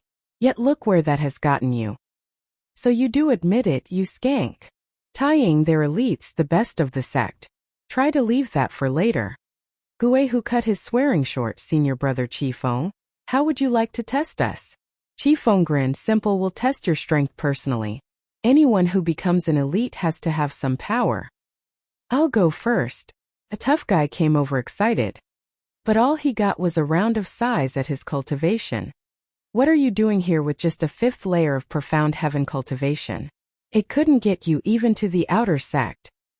Guihu shook his head. Ma Sanpao, are you messing around again? You're no Steward Zhua. Smiley face, the name lit. Means dull horsey. Crack. The noise jarred the ears of the others, and the next thing they knew was something red flying over. Ma Sanpao was flung into the ground, dead. Even as his excitement remained in his eyes. Guihu squinted and turned to the source of that yuan qi. Qi Feng had a nasty grin while lowering his palm. What, didn't you used to do the same, Guihu? Qi Feng taunted. Guihu stood silent, forgetting about him and focusing on his heart, at the sudden rage coming over him, and he clenched his fists. Kuei Lang shouted, Senior Brother Qi Feng, how can you be so heavy-handed when you're just here to test us? Humph, what could a rejected laborer possibly amount to? Qi Feng patronized. Anyone else up for a test? The disciples flinched back twice, looking at the pair in fear. Are they really here to choose candidates? The two showed boundless ridicule, but no one stepped up, not with how one move killed someone already. Not even Kuei Lang's group. These two were definitely here to pick a fight. Yujuan's twisted smile grew as her shifty eyes roamed the crowd before stopping at Taiying. Senior Brother Taiying, you were such a mighty hero once, the best in the outer sect, so how come you're down here in the labor office? Are you suddenly a chicken too? Where's all that courage gone? Say that again. Taiying roared and raised his fists. Bastards, being elites doesn't make you the strongest. I'll fight you even in the profound heaven stage. Taiying, stop with the trash talk, will you? A profound heaven cultivator going against a radiant stage one? Who are you, Steward Zhua? Don't waste your breath. Guihu shouted over him, while Kuei Lang kept giving him signals not to fall for their taunt. Bro, they're riling you up. Don't let them get to you. Taiying grumbled and remained silent. Yujuan's mockery never ceased to come. Ha ha ha, Senior Brother Taiying must be so scared of me. Tell you what, since you lost 3 years, I won't use any soul attacks. If you can't even take me on like this, then you're a hopeless coward. Shove it, bitch. No matter if it's 2 stages or 5 layers difference, I'll still take you. Taiying roared and clenched his fists. Pang Yujuan, let's do this. Guihu's sighed. Yujuan and Qi Feng grinned. The dumbass fell for it at last. Under the tense gazes of others, Taiying exploded with power as he clawed at Yujuan's throat. She merely giggled and pushed him back with her full cultivation. No matter how much nerve he had, Taiying knew 5 layers couldn't just be overcome so easily. The instant their attacks met, he slipped past her palm and grabbed her wrist. Crack! Yujuan wailed with pain at having it broken. Guihu's side approved with bobbed heads. That's the top outer disciple for you, well seasoned. The only difference between profound heaven stage and radiant stage was soul power. With that out, Taiying might stand a chance after all. Obvious by his current advantage. They didn't get to rejoice though, as Yujuan's eyes raged with bloodthirst. A sudden wave sent Taiying flying, his head amush and blood leaking from everywhere. That skank cheated. She used a soul attack. Kuei Lang flew over to help, but then someone jabbed his chest. Spurting blood, Kuei Lang slammed back down as Qi Feng snickered from above. You're actually dumb enough to believe a radiant stage expert wouldn't use soul attacks? Taking such a retarded bet will never make you elites. Ugh, Kuei Lang raved. Is this how you choose candidates, by crippling them? Humph, choose candidates? From a bunch of rejected laborers dreaming the impossible? We came here to warn you to stop wasting your breath and know your place. Qi Feng's twisted smirk was ever present. Yujuan got next to Taiying in 2 jumps. Her eyes shone with bloodlust, noticing his damaged soul, and struck his chest. Blood spurted from his mouth because of the heavy pressure. This palm might very well be the last he'd see on this earth. Yuling though had a say in this, meeting Yujuan's attack. While the two separated, she took Taiying away. Yujuan was annoyed at having her prey slip away, but someone blocked her. I'll do it. Qi Feng flashed before Yuling and Taiying with a creepy smile and pointed. Profound ranked martial art, flaming finger. Die. Yu Ling panicked. She had no way of blocking an 8th layer of Radiant Stage Cultivator's attack. Profound ranked martial art. Underworld fiend. Guihu popped out of nowhere, meeting Qifeng's attack. Guihu fell back 10 steps and spat blood while Qifeng stood still and taunted. Guihu, I wasn't your match back then, but I've been an elite for a longer time and my power control surpasses yours. Yours is just scattered, haha. Crack. The shockwave sent Yu Ling and tying into the ground, spitting blood. Guihu glared at him. What do you mean scattered? Ha ha ha, you'll never understand with that heart. Qifeng mocked, your savage energy used to scare me. But only in the elite area did I realize the truth. You just don't know how to use it, simply showing it off. Why else do you think I'm having an easy time beating you when you're a layer higher than me? Guihu gnashed his teeth. The heart again. On account of the Grand Elder, I'll leave you be. But get this straight, it is you who challenged us when we came to merely test you. This isn't on us but you. If anyone twists it. Qifeng exploded with bloodthirst, making the other disciples shiver. Qifeng flicked and a few heads rolled onto the ground. Everyone nodded in panic. Qifeng and Yujuan cackled, while Guihu's side could only stew in anger. And another thing, as laborers, you are the filth of the sect, not worthy of being elites. Try it and you'll be squashed like a bug. Qifeng threatened. Everyone lowered their heads, unable to retort. While sect leader wanted laborers to become elites, the elites came over to rob them of their courage. They knew they weren't welcome in the elite area, only surrounded by dangers. Laborers were the lowest rung and nothing would change that. The inner and outer disciples who came here were gripped by remorse. They got the demonic treasures and pills but lost a glorious future. A laborer was but an ant to an elite, even if it was an outer disciple in the past.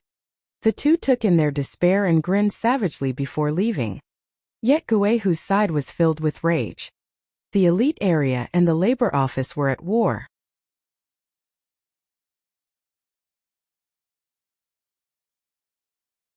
Chapter 583. Let him handle it. Chapter 583. Let him handle it. And that's how we four went through hell and untold hardships before escaping with our lives. The grand hall echoed with Fiend Yang's pained voice, his eyes flickering with fear, and to prevent such disaster from ever happening again, as elders and venerables of demon scheming sect, it is our duty and responsibility to raise a true figure to carry out the sect's burdens, to avoid needless casualties and to grow geniuses. Fiend Yang's speech had passion, had feelings, touching Xiaoyue and Fiend Yin to the core. While the rest were just bored and nodding off. Not just Venerable Shi's faction, but even Venerable Bai's group was stiff with their eyelids twitching. Who could blame them? No matter how great a story, at least keep it short, not drone on for hours.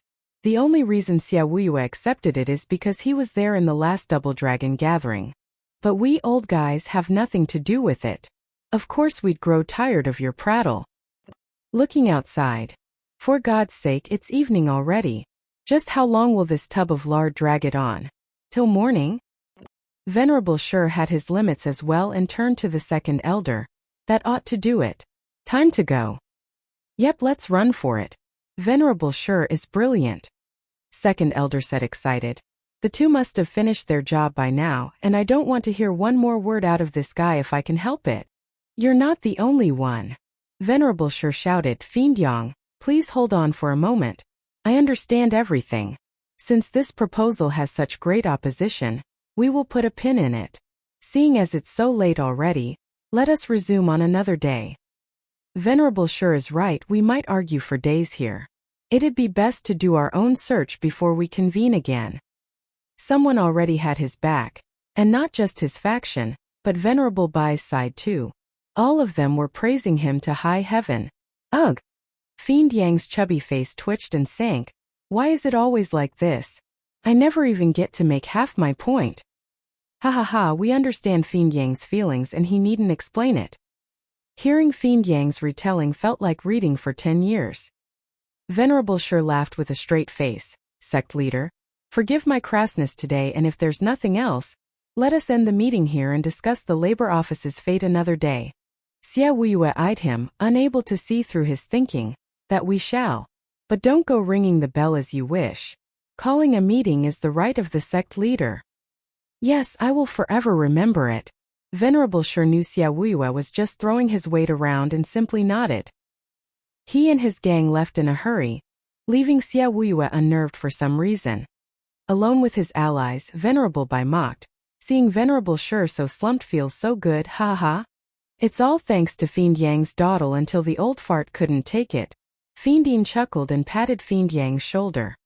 Fiend Yang's face twitched. When did I dawdle? I am a smooth operator, mind you.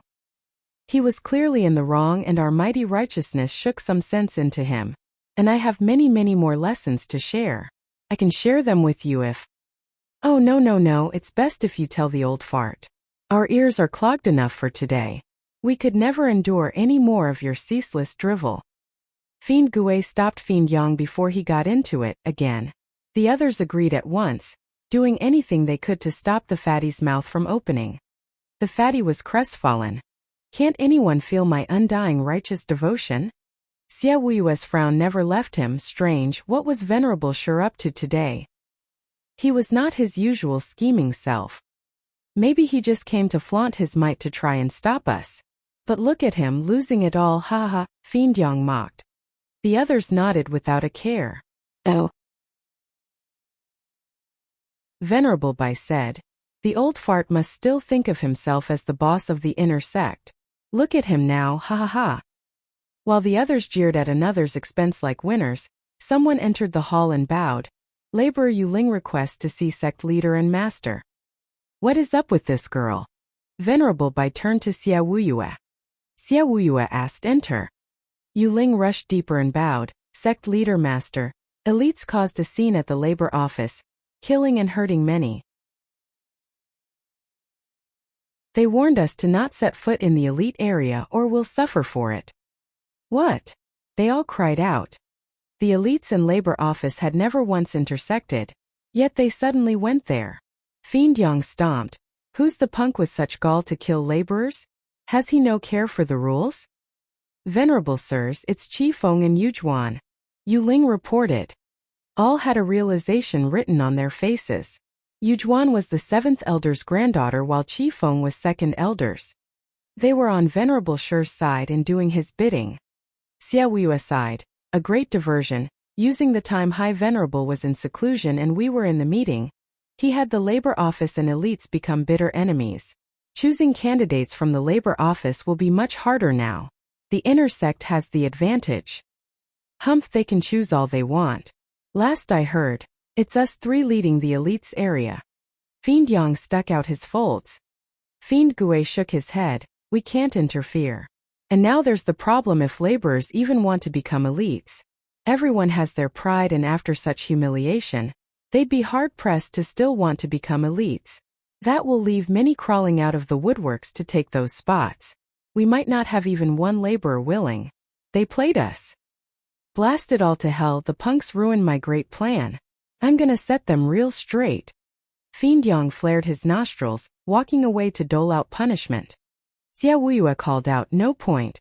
They'd be sure to have a good reason for doing it. Right, what's their excuse for messing with labor office? Sect leader, they represented the elite area in testing disciples' level. Using the disciples challenging them as an excuse, they slaughtered many. Yuling reported. Xiaoyue nodded. With no third party around, no matter what we say they'll just twist it in their favor. And with Venerable Sure at their backs, it will only do us harm instead. Our only flaw is that they came to test the disciples as representatives of the elite area. Did you three tell them anything of the sort? Xiaoyue turned to the fiends to find them shaking their heads, all except the yellow fatty, choosing to look anywhere else but at him. I knew it was weird, and now they had a good excuse. Xiaoyue shook his head. Fiend Yang and Fiend Gue raised an eyebrow and sect leader asked, what did you tell them? Nothing. Just Yujuan was whining about how she wanted to represent us in testing the elite candidates and fulfill her duty as senior sister. I thought she was only playing around and agreed. Dumbass. Everyone sighed. Fiendine turned solemn. With the labor office and elite area entangled, we can't touch the two. How do we go about solving this mess? Where's Shuafan? Why wasn't he around? Xiaoyu asked. Venerable Bai bowed. He was in a rush to handle some matters and hasn't been seen in days. Then let him handle it when he gets back. He's better at twisting the rules than Venerable sure ever could. Xiaoyu snickered and left the others puzzled. No matter how big of a genius Zhuo Fan was, he was but a disciple. He can do what we can't. They weren't just any elites but the elites of some old-timers.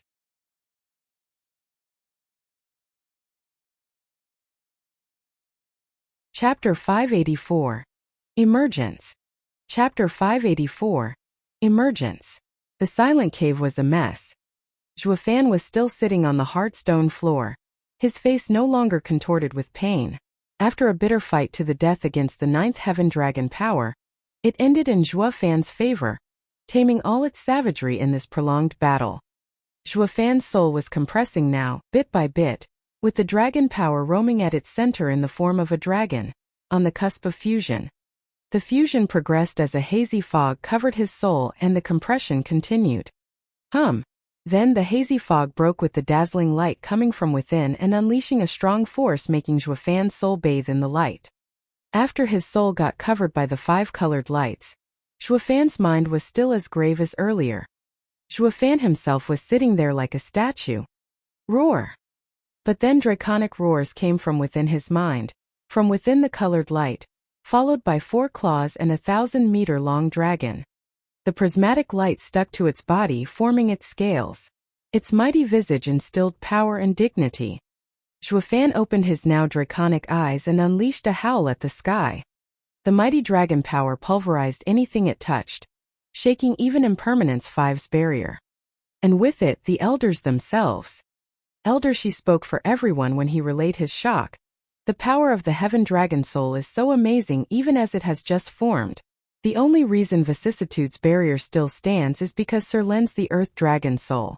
The kid is a true gem. Ha ha ha, true.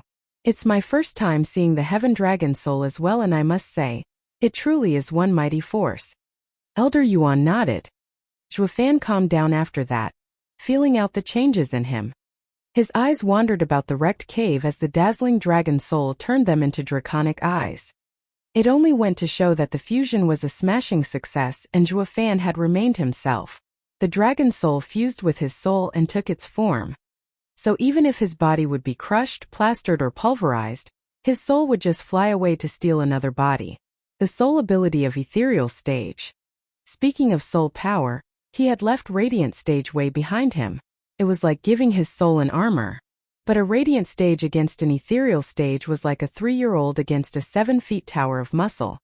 Though in Zhuo Fan's case it'd be like a tower of muscle inside a 3-year-old. Destined to give one some nasty surprises. Death included. Ha ha ha, first layer of radiant stage and first layer of ethereal soul. I'm an abomination in the truest sense. Zhuo Fan chuckled. Not even he fathomed that this advancement would bring about such bizarre changes. Then again, since he wasn't exactly an orthodox cultivator, it was a given. The space rippled and a red glow came out from his dantian. The bloody glow shone everywhere and rotted anything it touched. Faltering, Zhuo Fan entered meditation at once, only to find his blood infant was in the radiant stage too. Blood infant was a spirit of this world, and in the radiant stage it had a dreadful soul power, exponentially better than your average expert. It could even turn into a blood blade, rending an ethereal stage expert's soul into nothing. Blood infant became more and more horrifying as it grew in cultivation. It was this sole reason that made Saint Patriarch Blood Demon such an awesome figure in the sacred domain. This surprise filled him with confidence in fighting an ethereal stage expert. With Dragon Soul by his side and the blood infant sneaking in a few hits, who could touch him? Elder Yuan made a sign and the Earth Dragon Soul returned to him. He held his beard while chuckling. Now that the Heaven Dragon Soul has taken form, all is settled. Release the barrier. Yes, sir. The 5 bowed. Oh. But the flash of red beat them to it, slamming into the barrier and staggering them. Ugh! Shaking, Elder Shi groaned and earned Elder Yuan's odd gaze. What's wrong? The punk made a soul attack and took us by surprise. Elder Shi's face was twisted in horror. Elder Yuan shook his head. Haha, it's fine. He was just testing out Heaven Dragon Soul's power. That's not it. Elder, she continued. The first wave was indeed the Heaven Dragon Soul's might, but the second one was filled with malice and darkness. It's like two opposite souls. Say what? Elder Yuan frowned deep in thought. Does that mean the kid is hiding more secrets? Boom! A huge noise came from the cave and shook the impermanence 5 into stepping back 5 times. Each of these elders showed their surprise in an odd way. Elder Yuan asked, "What is it this time?" Elder, she needed a long time to gather his wits. The kid broke our barrier. Elder Yuan was flabbergasted. How? These 5 were 4th-layer ethereal stage experts that combined could handle a 6th-layer expert. How did it come to having their barrier popped like a balloon? Heaven Dragon Soul was strong and all, but not that outrageous. Just what kind of secrets are you still hiding, kid? Elder Yuan sighed. Unaware that Zhuofan was stumped as he was by the effect. The place where he was had long since stopped being a cave. 100 meters around him there was not a single thing. Everything had turned to dust the instant it got in range. Divine Eye of the Void's 4th stage. Absolute Domain Space Crusher. Zhuofan's right eye had 4 golden halos flashing. He not only got a Heaven Dragon Soul, his Blood Infant was upgraded, now having an unheard of soul power, and even his Divine Eye of the Void got an upgrade. It was a universal move, perfect for when one was in danger, annihilating everything within 100 meters with intense vibrations. He'd kill without leaving anything behind. No matter what armies were sent for him, nothing could touch him. Heavenly Emperor's power lived up to the legend. Zhuofan grinned and his confidence soared in having one more ace to deal with experts. With his safety guaranteed, he'd have no fear left. It even tore through the barrier just now. In this 100-meter area he was the king god even. All Emperor-level arts are mystical and godlike, ha ha ha. Cackling inside, Zhuofan strutted out. When he had arrived it was a perfectly neat cave, and now it was an odd hole, as everything within was turned to dust.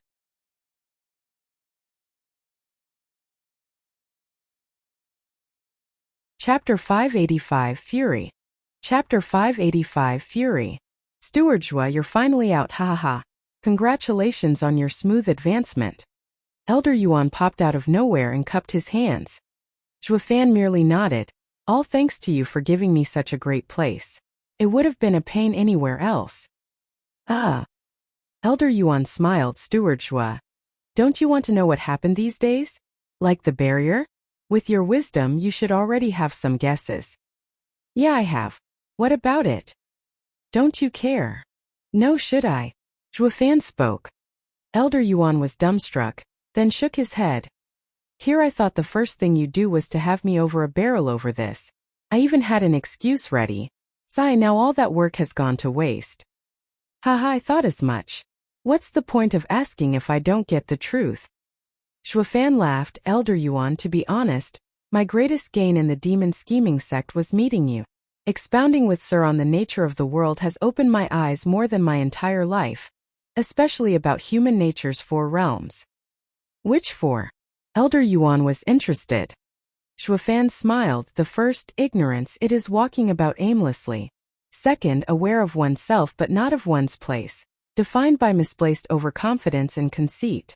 Third, knowing oneself in their place, allowing one to pierce anything but their hearts are filled with pain. Fourth, knowing the wise, opening one's eyes and clearing the fog within. Elder Yuan nodded. Zhuofan continued. Elder Yuan, I've been stuck at the 3rd realm with a sharp eyesight yet a heavy heart. I bore the whole world on my shoulders, fearing any misstep and holding myself back. But now that I'm in the 4th realm, who you are and where I am has lost its meaning. All that matters is your kind intentions. I don't even feel like knowing who those experts were that set the barrier. Or I'd be required to pay them an immense favor. Not knowing means not paying back, ha ha ha. Ha ha ha. Quite an idealist you are. Elder Yuan shook his head. Zhuofan, your mind is sharp and devious. You might look at things with a casual glance, but all of these are just tricks, of no use to the world as a whole. While peering into human condition, walking the path to the truth, that is the greatest wisdom of all. Steward Zhua, you have finally ventured down this path, getting closer to the Tao. Your future is limitless. That's if Sir will keep on helping me. Of course, you are the hope of demon scheming sect. I will always have your back. Elder Yuan's eyes shone. The old and the young fellows grew closer in these rare moments, even as each of them had tons of secrets. At least they were frank with each other. An hour passed and the two returned to the elite labor office, at the cemetery, but the scene left Zhuofan dazed. Why are there just a handful of testers at the doors? It's been just a few days and the trend has already changed? He'd be hard-pressed to topple the inner sect now. Zhuofan turned to see Elder Yuan mimic his surprise. While Zhuofan was in seclusion, the old guy had looked after him and no one knew of the elite's trip down to the labor office. Kuei Gang and Yuer rushed over in joy. Master, you're back. What the hell happened? It's only been a few days, so why is this place deserted? Zhuofan frowned. The two sighed and explained how the elites wiped the floor with them. Kuei Gang gnashed his teeth. I and Yuer weren't here either, or he'd never touch my father. I will. You will what? You'll only throw your life away. Don't think for a second that a set of 9th grade demonic treasures can fight an 8th layer radiant stage expert. Who is stronger or weaker comes down to one's own power in the end. Zhuofan sighed, teaching his disciple to shed his overconfidence, despite his own eyes flashing with killing intent. Yuer lamented, Master, the laborer's dignity has taken a heavy blow, with some outer and inner disciples even slumping into remorse for coming here. Naturally, after being trampled like that, they'd never get the nerve to meet them until they can settle the grudge. Zhuofan squinted and pondered, listen up and listen well. Invite the 3 elite area's venerables for an apology banquet. Yuer asked curiously, apology for what? Didn't our disciple challenge them with a heavy hand? Of course we have to make amends. To show my sincerity, I will even present them the demonic treasures they asked for everyone to see. Both sides will be at peace. Oh, and the labor office's venerables and elders must come as well, or the elite spots for the labor office will be fewer. They came here to pick a fight and now we're inviting them for a drink? Kuei Gang was fuming. We are no longer the labor office they once knew. All inner disciples look at us with admiration. Why should we play the victim? Zhuofan snorted and pointed at the ignorant kid, while telling Elder Yuan, see that? The second realm of human nature, knows himself but nothing else, arrogant beyond reason. Elder Yuan nodded with a chuckle. Kuei Gang was baffled. What are you standing around for? Get on with it. Am I the manager here or you? Zhuofan eyed him coldly. Grumbling inside, he obeyed his master's order, cupping his hands and huffing away with an equally unwilling Yuer. Elder Yuan chuckled, Steward Zhua, while I did say you just stepped on the road to Tao, you're still up to your old tricks. The banquet is destined to run red. Humph, all that wisdom only works for myself, while petty tricks are left for these swines. I kept my head down so far so that no ethereal stage expert came knocking, but now I don't give a rat's ass.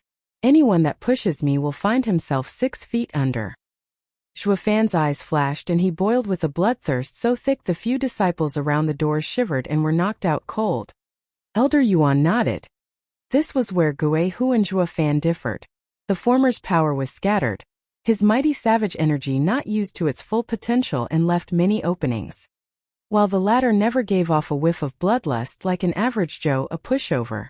But push him hard enough and all that fire inside would explode like an unstoppable flood.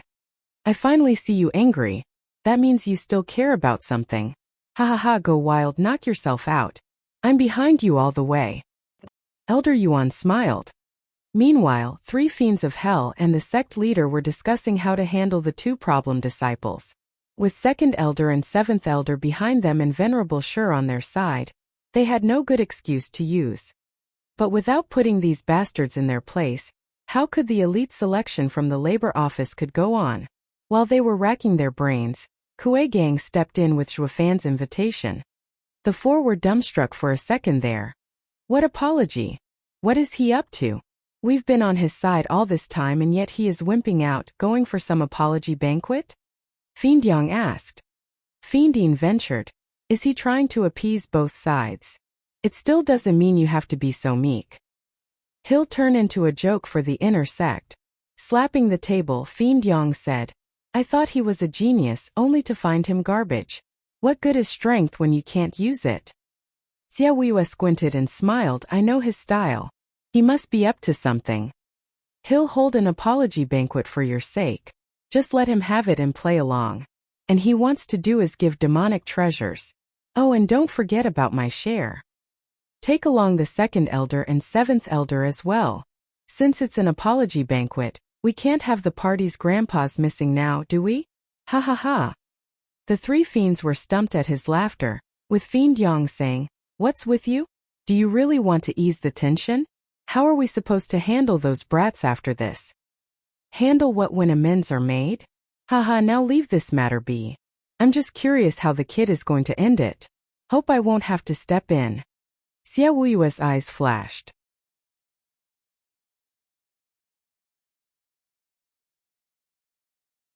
Chapter 586. Apology Banquet. Chapter 586. Apology Banquet. A secluded valley was shocked awake from its peaceful mood as an endless line of people went in carrying large trays filled with exotic dishes made of exquisite beasts like a work of art. Well, sure, cultivators were above the secular world, overcoming the human condition and its limitations, but they still had manners. Like joining friends and kin alike for a joyous or saddening occasion. They'd find joy within the joy, and fight sadness with closeness. Yet the people coming and going with trays wore depressed looks and plain clothes, thinking the feast would blow up. Gui Hu, Kui Lang, Tai Ying and Yu Ling sat glum at the first table, with such a scary look even the waiters avoided them, lest their oppressive aura stiffened them or scared them to the core. Crack! Kui Lang punched the table. For God's sakes, has Steward Zhua lost it? They're the ones in the wrong yet we're making amends? This is outrageous. No matter how much compromise I've made in my life, I'd never stoop so low. Yu Ling huffed. Tai Ying shook his head. Why are you here then? Get off your ass and scram. And how exactly can we do that when it's Steward Zhua's feast? We have to show our respect for all he's done for us. Kui Lang grumbled under his breath, then swore. I'm damn curious though, why are you here? You're both big shot outer and inner disciples. I can't believe you're taking it so well with your styles. Those two have those elders behind them and we can't even touch them and now we're even saying sorry. Are you that eager to shame yourself? Tai Ying squinted and restrained his anger. I'm here for Steward Zhua as well. Qi Feng's last strike left my core on the verge of being crushed and I would have become a waste. It's with Steward Zhua's help that I made a recovery and even entered the Radiant stage. This is the least I can do. The heaven-reaching pill. Kui Lang gasped, such a mystical pill. It saved my son and Yu Ling's sister like nothing. Steward Zhua is divine to save the forsaken. I don't think there's any elder or venerable in the sect capable of what he has done. Yet today. Kui Lang shook his head in sadness, following with, Senior Brother Gui Hu, why are you here then? Zhuafan said I can follow him anywhere, so listening to him is basic. Gui Hu spoke unconcerned. The others smiled. They'd gotten to know each other after so many days hanging around, each having their own reasons for sticking with Zhuafan. Kui Lang and Yu Ling did it to return the favor, and in no small part because they felt he had the better offer for a brighter future. Tai Ying was here to get his revenge from 3 years ago, by helping Zhuafan crush the inner sect. Getting the meat out of the oldie's mouth was the best way to do it. And sure enough, the inner sect was forced into action, sending their grandchildren to make a mess of things. From this rotten and dishonorable move, it was clear that their meat wasn't the only thing stolen, but their whole plate too. Tai Ying might be outraged by this feast, but was quite happy overall. The magnate Zhuafan had achieved the impossible, making the inner sect, that had withstood for thousands of years, wobble. While the simplest of the four, Gui Hu, was part of the winning crowd through his master, Grand Elder, but chose to stick with Zhuafan for one simple reason, to sharpen himself. His master warned him that only by following a resolute person could he improve his own heart, which funnily enough the sect lacked very much. Dad, keep it together, those guys are coming in. Besides the elders and venerables, there are also outer and inner disciples. You all need to get a hold of yourself and not fall for their taunts. Kuei Gang and Yuer came over with a sullen look and a warning. Kuei Lang squinted and snapped, "This is too damn much. Those old coots must have called them to make us look bad. That's the least of our problems. They're surely up to something vile, to shame us and force our hand. They're looking for any excuse to get rid of us. Like how they sent those two elites for us." Yu Ling warned with a glint in her eyes, "Ganger is right. We must keep calm." Kuei Lang snorted in anger and sat back down while the other two nodded. Venerable Bai watched the four of them with a sigh as he said to Venerable Qi, "What's the point of all this?" Zhuofan pulled the carpet from under the inner sect with a well-placed trick, attracting the disciples with heaps of resources. But now the other side has used disciples to crush the labor office's dignity. And holding a feast now will only make it worse for them. Sect leader said Zhuofan is a mastermind, so why would he make this dumb move? I'd have clobbered him by now if not for sect leader's order. Seeing the obvious smugness on the oldies filling in at their expense and the glum labor office's oldies, Venerable Qi couldn't tell if he had made the right choice or not. The crew goes down with the ship. The punk no longer wants to mess with the inner sect and now he even wants to apologize. Everyone's heart burned with rage, but they had no place to vent. Venerable Qi sighed. They're all forced to come by sect leader's orders. No one here is interested in shaming themselves for that brat. Venerable Bai sighed. Meanwhile, in Venerable Shi's cozy home, Second Elder and Seventh Elder wore fancy new threads matching their cocky grin. Venerable Shi, shall we go together? Second Elder laughed. Venerable Shi smiled. You two are the stars of today's show. I could never take your spotlight. Venerable Shi is too kind. With you being the leader of inner sect, how can it not include you? Haha, it's fine. How can I attend it if sect leader isn't there either? Won't I be called out as picking on the weak? Venerable Shi grinned. Seventh Elder pondered and laughed. Getting Venerable Shi to help us in this show will be giving them too much honor. Come, the two of us are more than enough. Venerable Shi nodded, agreeing with Seventh Elder's idea. They're not good enough to make me appear. Second Elder exclaimed, right? We can't let them get smug by any means. But to think they'd come up with an apology banquet. I still thought we were in a deadlock with the labor office. Seventh Elder said. Venerable Shi chuckled. It's out of my predictions as well, but it makes sense. Zhuofan is a wise and sharp kid and is only doing this for Xia Wuyue's sake. With Xia Wuyue unable to help, all problems land on him. With the labor office being Xia Wuyue's grand plan, if it goes belly up, he'll take the fall. Being under so much pressure forced him to reassess the situation and show his goodwill to us, even apologize. We shouldn't mock him for reaching out. But even if we do, he'd be smiling harder, making us smack him harder still. Ha ha ha. Second Elder mocked. The other two joined. Venerable Shi nodded. Exactly. Does he really think we're just gonna give up after a little chat? Humph, we're going to come on him so hard there'll be nothing left of him or the elite labor office. And he brought this upon himself too. Venerable Shi, we will definitely make the punk have no dignity to speak of after this. He might even commit suicide, ha ha ha. The two snickered on their way to the banquet. Venerable Shi's crafty grin only grew and grew.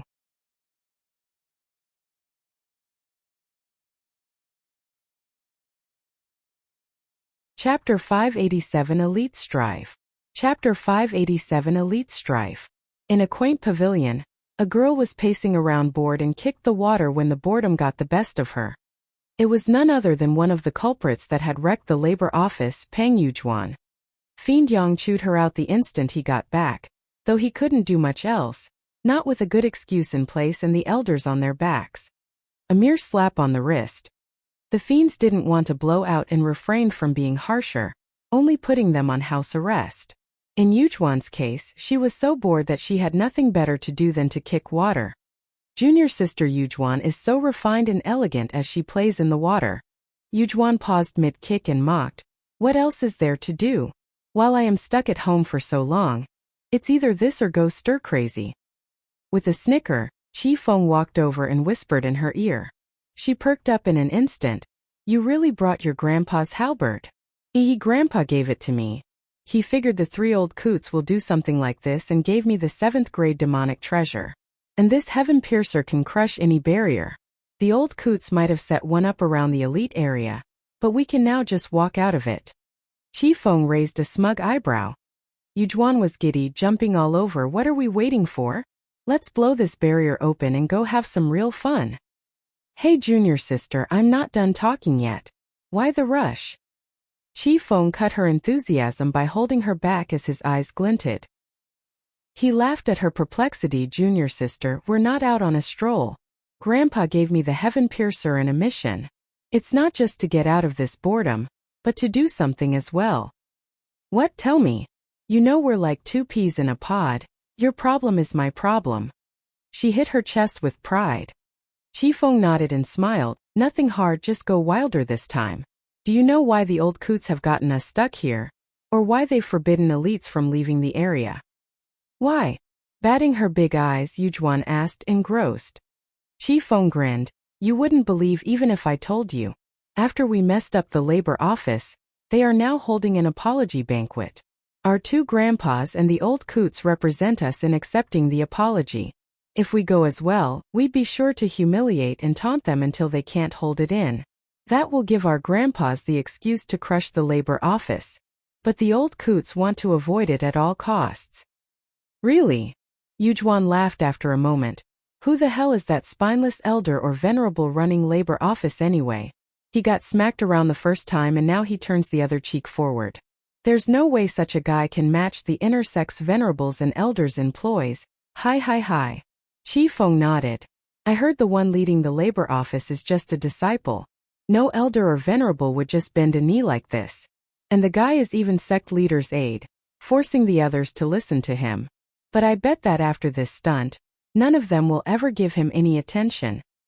Aide? Hi. He only cares about elites, yet he trusted this important task to someone out of his circle? No way a disciple can match the elders and venerables. And now look at him, bowing down to apologize. Yujuan giggled with a naughty glint in her eyes. Then she grabbed Qifeng and ran outside. What are we waiting for? We have a job to do. I'm dying to see which cowardly disciple thought himself so high and mighty and now is about to get a beating. Qifeng smiled along, a fool without a doubt. He must have got sect leader's favor to lead this job, and now he's in a sorry state from botching the job. All he can do is give up, ha.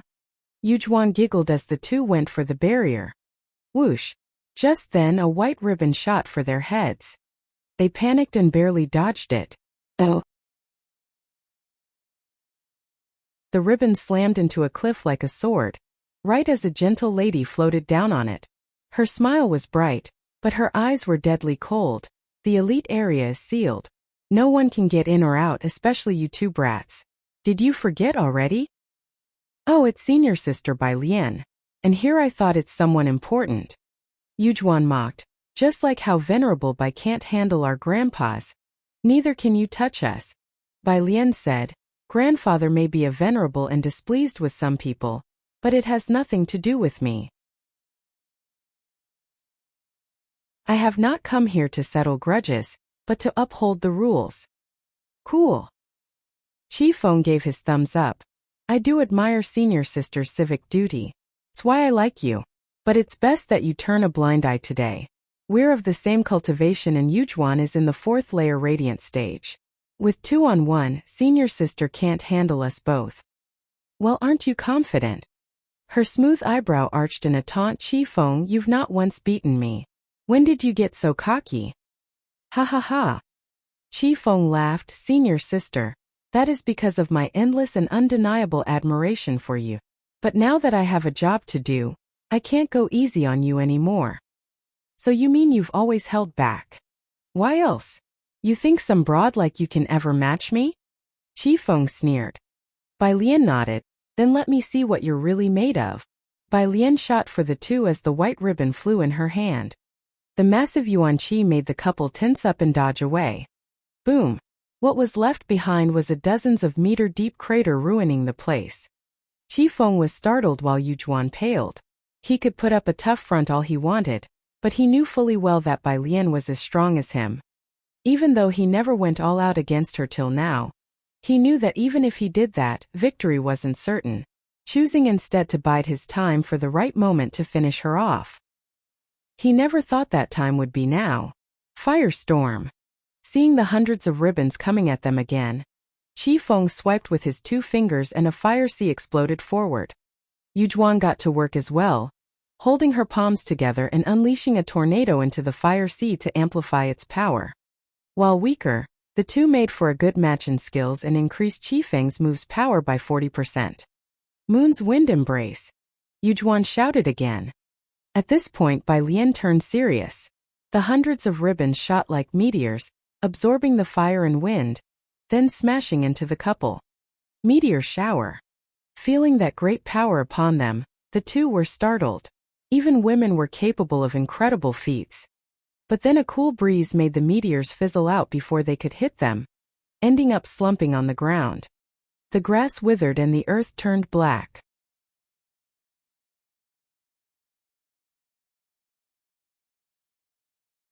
Chapter 588 True Intent. Chapter 588 True Intent. Acid rain Wuxia. Bai Lian shouted. A laughter came. Junior sister Bai Lian, let's all take it easy so we might meet again. The 2 juniors are only going out to get some fresh air. What's the harm in that? Whoosh.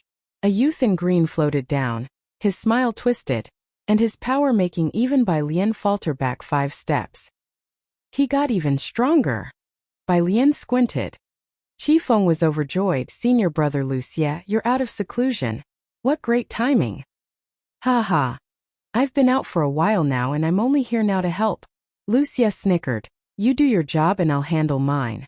And that's to get you out of here. Qi Feng bobbed his head. Ha ha ha, senior brother Wuxia is Venerable Shi's prized pupil. We're on the same side. Wuxia nodded and turned to the frosty Bai Lian junior sister. With me in the 9th layer of Radiant stage and you being in the 8th, there's no way you can win. I am not one to be lenient in my attacks, but out of respect for Venerable Bai, I hope you won't fight me and will let them go. While each one of them had a big shot behind them, neither wanted to take things too far. As disciples incurring the wrath of an elder or venerable, even when under sect leader's protection, they would still suffer the consequences.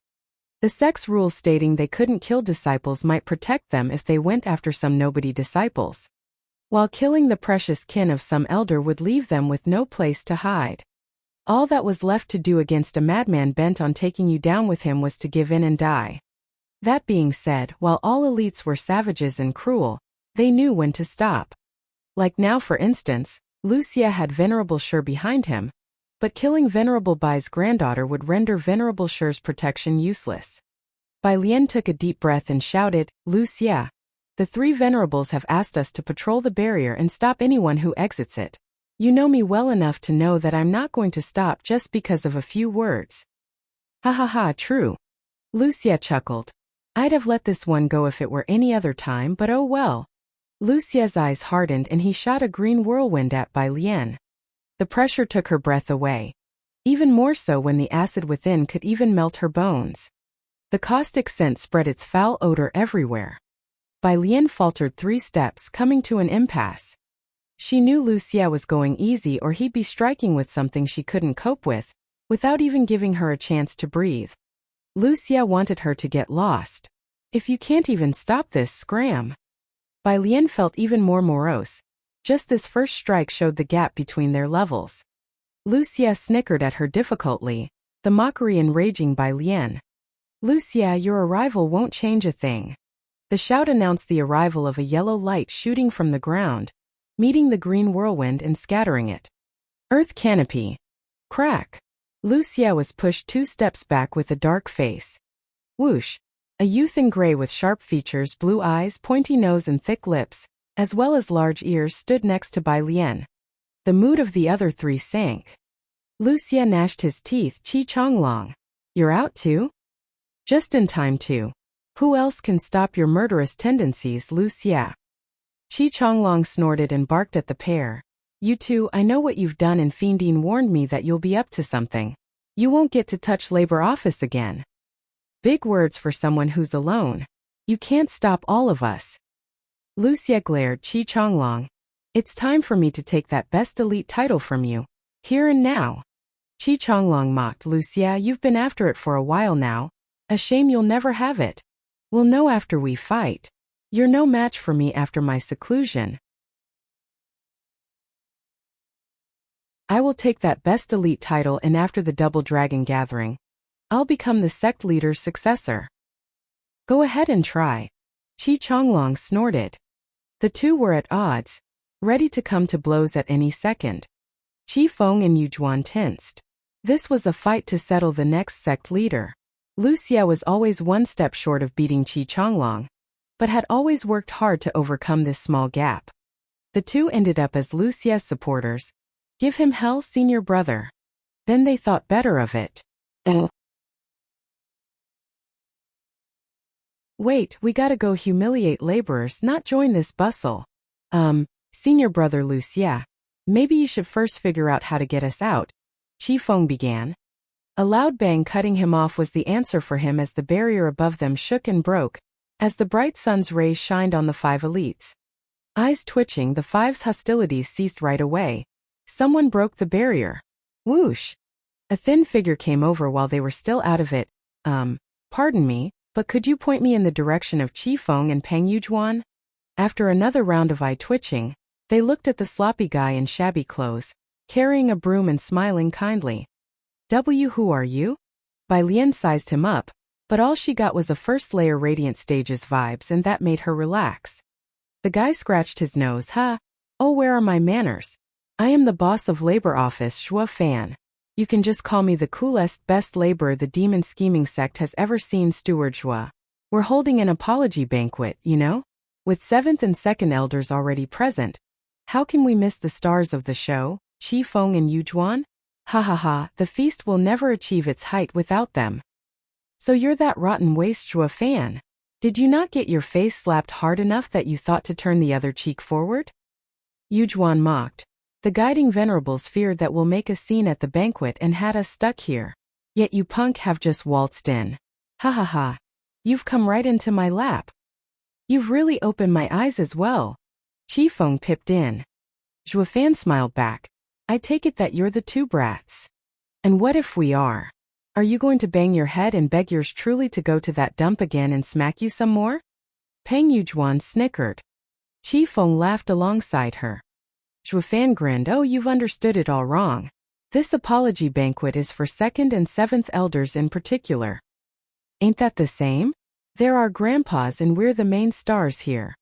Yujuan stuck her chin out. Zhua Fan shook his head with a smile.